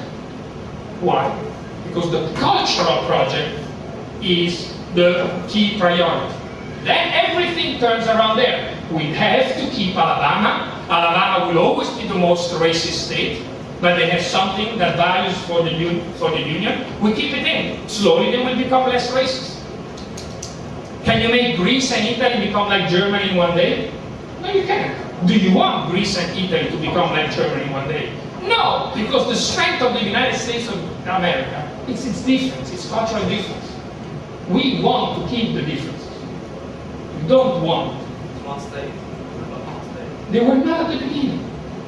Now you tell me it's a globalized world, we need to act fast. Okay, don't take 140 years. Take 40 years. So what is the only way of doing union? Why is there a union? Why is Alabama staying? Alabama is staying because it receives the solidarity every year. 10% of GDP of Alabama is from transfers, implicit transfers. Now obviously the problem is that we can't create in one day a transfer union. Barroso's speech was crazy. Barroso's speech of saying, let's do now a new treaty with a fiscal union in the midst of the worst recession of the century. It's going to take 5 years away. All our bureaucrats are going to start writing a new treaty, forgetting about this recession. All our lawyers are going to be engaged in writing new rules while the world is burning. Oh, sorry. No, this can't be done. So you can't create a fiscal union. How do you do it? How can you create something similar to a transfer union to get out of this recession? And once you get out of this recession, keep in mind, we will need to get the state that entered into the economy during the recession totally out. That has to be the deal. It's not that we want a state permanently high, but we need it higher now. So what do? We mimic a transfer union. We do economic policies that transfer wealth to the poorer states that are in the midst of a recession. Why? Because we will want them in the streets. Why? Because the only thing that is going to make the euro collapse is if people get too angry. And they've been so patient, and they will probably be patient for 4 or 5 years. But if you look at Japan, an aggregate demand crisis that is similar, the recession lasted more. And this is not Japan, this is not Argentina. There are different cultural stakes, and at a certain point, cultures are going to say, okay, the populist way of using it, okay, it's the fault of the euro, let's get out. That's it.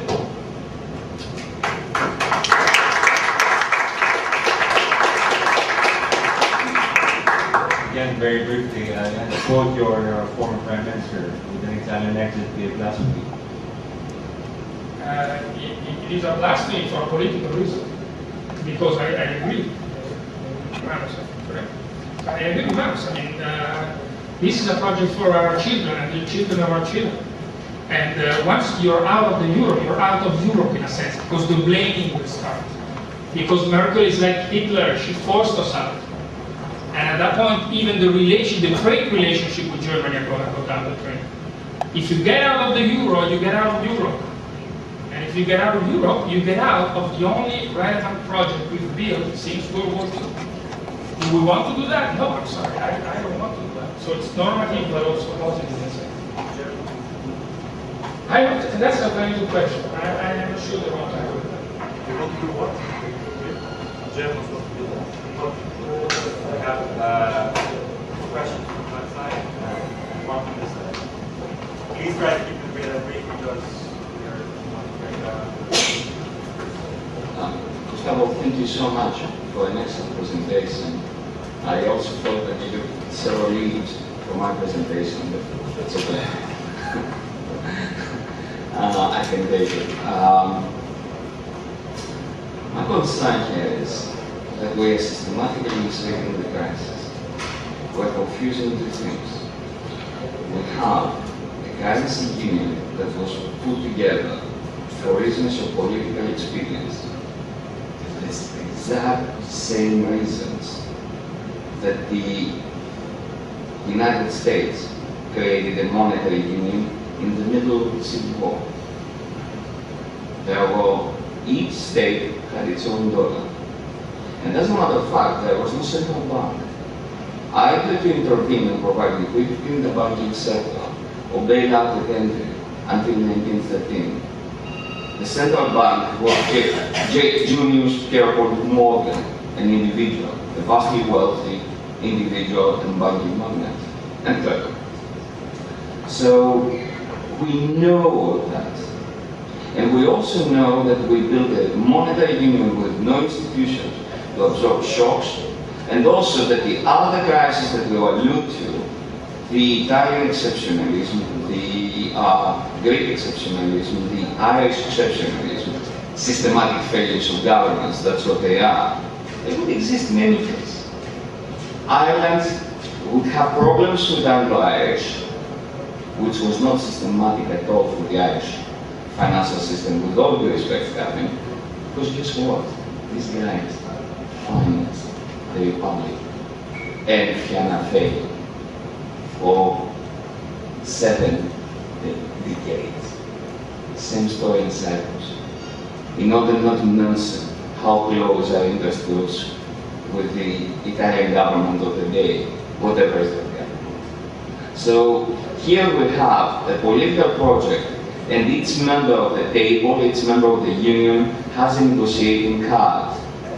How do you explain the fact that none of them, until Monti and Draghi took over the Italian conspiracy, how do you explain the fact that the Portuguese political elites, the Greek political elites, the Irish political elites, did not play that card at all, did not say, hey,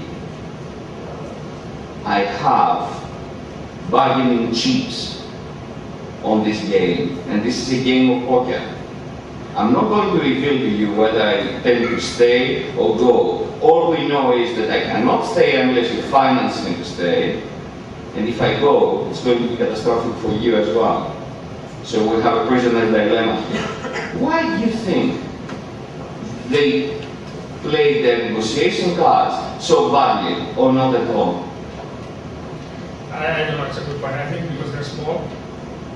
I think, first of all, there was an issue of surprise to everyone. Look at the markets. I mean, the markets were surprised. So, first of all, there was to arrange a strategy is hard. And Italy is big.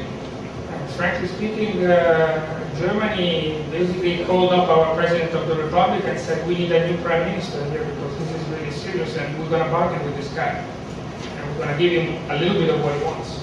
Because Italy is big. Now, mind you, I think that it's time now, and I think they're doing that, that the alliances are built among southern countries. And I think Monti is doing a little bit of that. I'm very interested in what they will discuss today, for example. But it's clear that something is happening in Germany. It's clear that Germany is backing up. It's clear that somehow Germany wants to stay. And obviously they have an election. They're working with an electorate that is totally against it. Why? Huh? Why? Why what? Why they want to stay? Just because they think you... Do you think that Germany will ever see that the Chinese are going to stay alone? Germany? And with an overvalued Deutsche Mark. No. And then you have the entrepreneurs that are saying with a 40% overvaluation. Never. They've played all their cards. Now we can argue that Mrs. Merkel is not Mr. Kohl. That Mr. Kohl did the same thing, a monetary union with lazy guys, and with the Bundesbank against him, and with the Poles against him, and he won big time, and nobody remembers the name of the Bundesbank governor, and Kohl is a hero. But I mean, things are a little bit more complicated. Those were brothers, basically, almost brothers. Here we're talking about distant cousins of four. Yes. Yeah, I would also like to thank you very much for the fascinating presentation.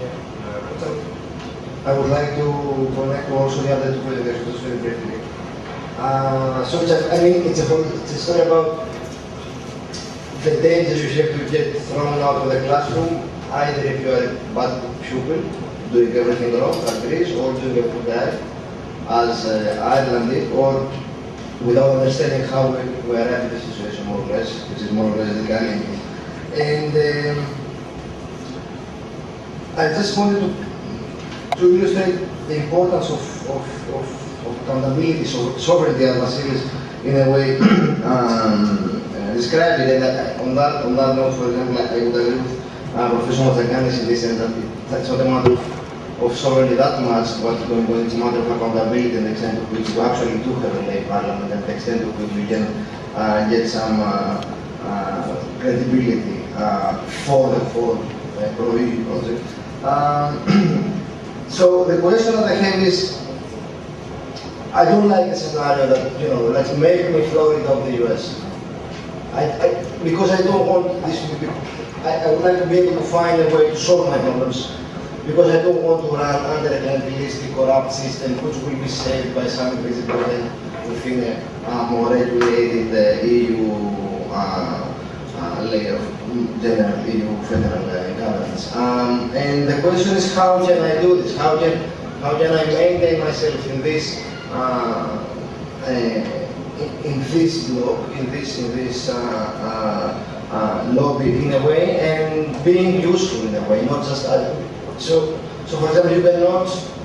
There's no way that you can actually account up with try to impose or suggest any policy, any fiscal policy right now in Germany. So you cannot actually. There's no way that we can implement a more Keynesian, for example, fiscal policy in Germany. We have to expect what the political risk in Germany will after the elections.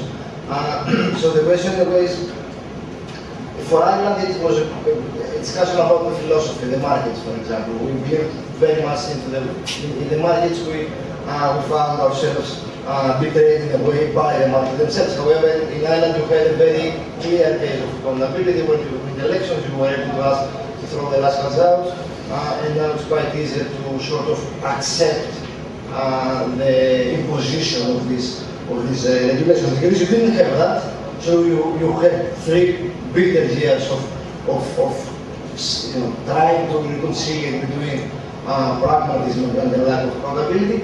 In Italy, you have a success case, because Monti is a success case in contrast to Valdimus, for example, the Greek case, and it is in a way it is a puzzle. Is it maybe the case that the lack of accountability can during crisis be actually even unfortunately useful? It was a very long way of trying to make that point.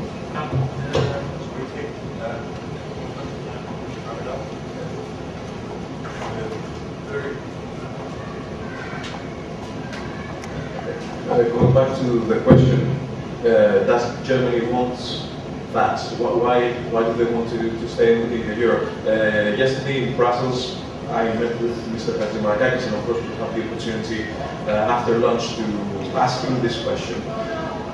And he gave me the same answer that Martin Tripos, that will join us very shortly, gave me. And the answer is, Germany would keep the European Union even when Germany was the last and only member state of the European Union. And this means that the choice for Germany to stay within the Euro, stay within the European Union is not an economic or financial choice, it's a political choice. A political choice embedded within the German psyche.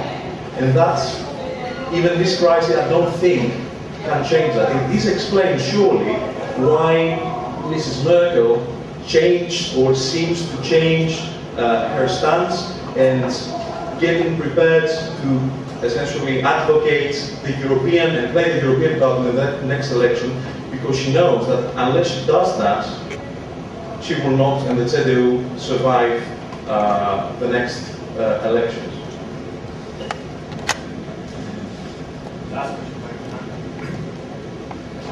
Well, it isn't really a question.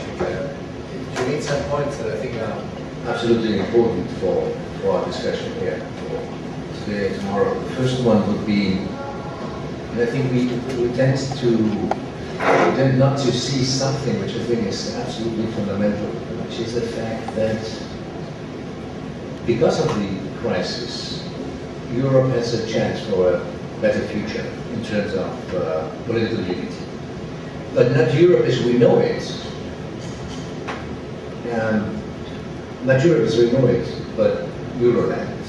So I don't know if you have realized, when we talk about Europe in Spain now, for instance, we don't talk about the formal European Union. We talk mainly, 90% of the times, we talk about the countries that belong to the Euro. So in that sense, without realizing it, we are creating two Europes. And if we achieve to solve the problems of today, there'll be another Europe. In that sense, I mean, I don't know anything about Poland. I hardly know anything about, I mean, I do, but not most of it. Anything about the United Kingdom, or let's say about Sweden, but we know a lot about what's happening in Greece. We know a lot about what's happening in Italy, about what's happening in France, Germany, and so on. Not just in economic terms, but also in political terms. And this unites. So we slowly, without realizing it, we are becoming a parallel European demos.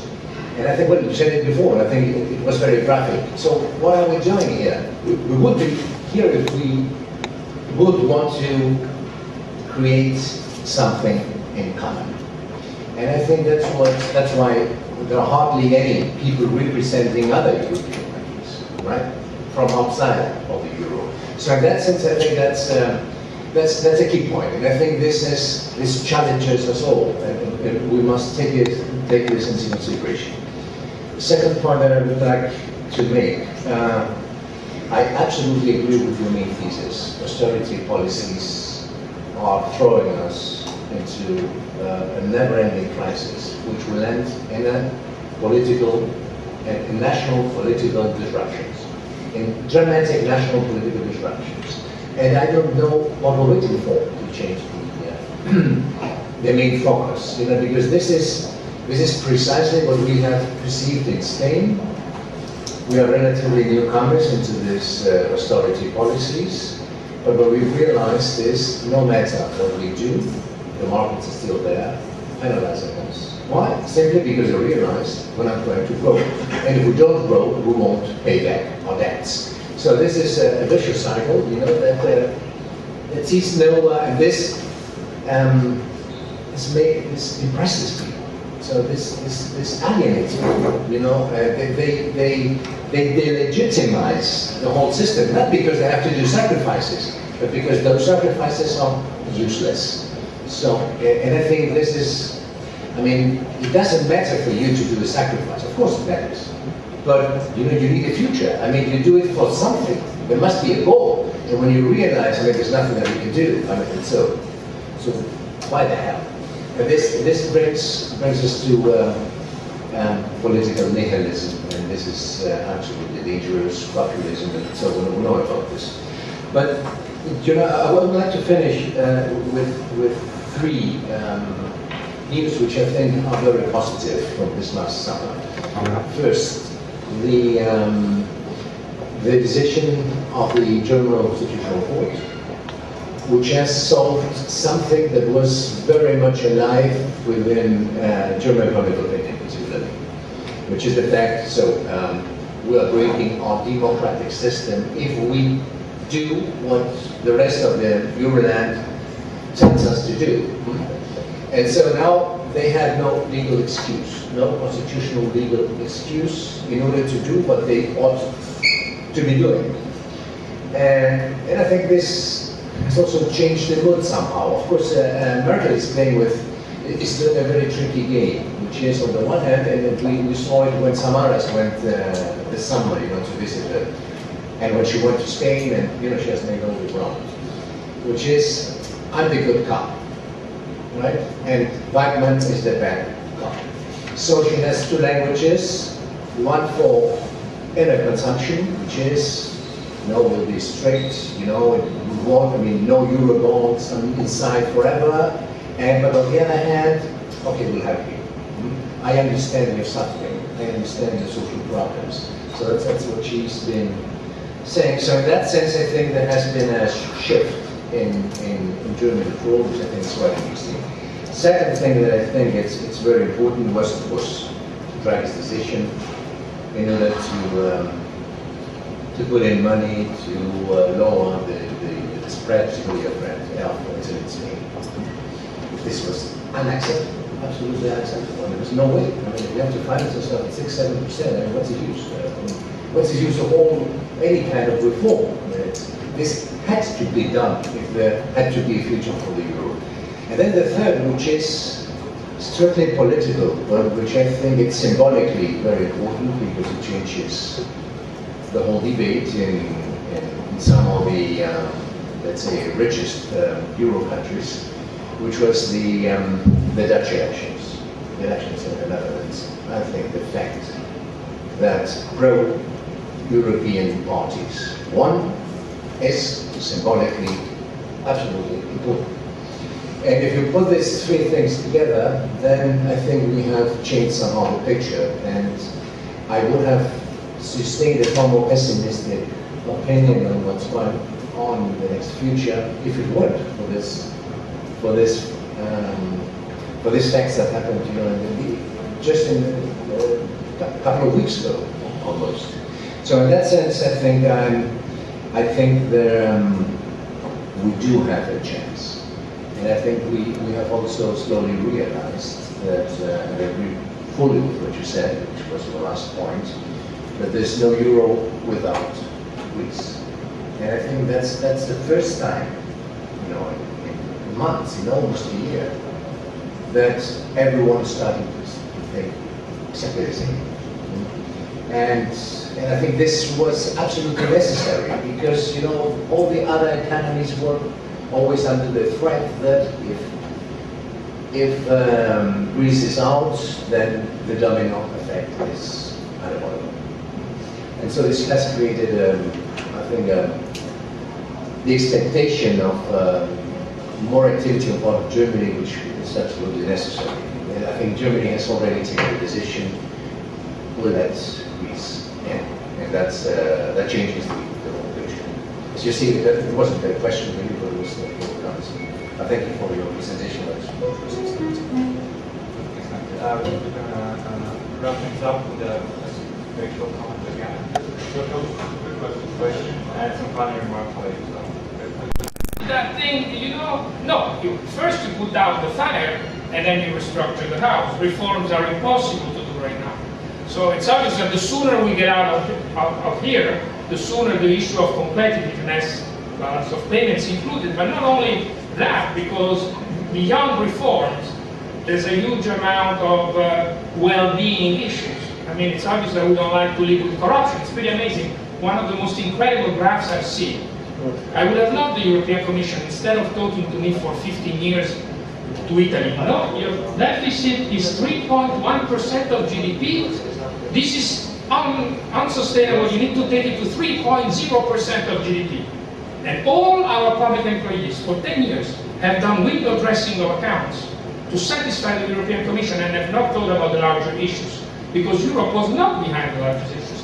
I saw this incredible graph about the statistics between North and South. There was at an INET meeting in Berlin. She was, I think, a British researcher, a lady. She shows the statistics on the rule of law and the fight against corruption in the Euro area North, Euro area South. So you see in the decade from 1990 to 2000, you see that the Euro North is fighting more than the Euro South corruption and is in favor of rule of law. Okay, so there's this spike. So you see the next 10 years, and what you see, that the gap has not lowered, the gap has increased, right? And this obviously is very, very important, both for well-being and for competitiveness. So I would say, for example, to you that in some sense, I would much prefer, to me it's much more important to have a European, instead of a European banking authority, which is still needed. I think the debate we should have a European anti-corruption authority, because to me, if I create an anti-corruption authority in Italy and I send Italian inspectors in an Italian public administration office, they will be totally captured tomorrow morning. So I need a German to come and visit me, right? That to me is tantamount to 6 European banking authorities, much more important. Because at that point, certainly I can tell thank you to the Germans that have done this for me and that helped me recuperate my competitiveness. Thank you.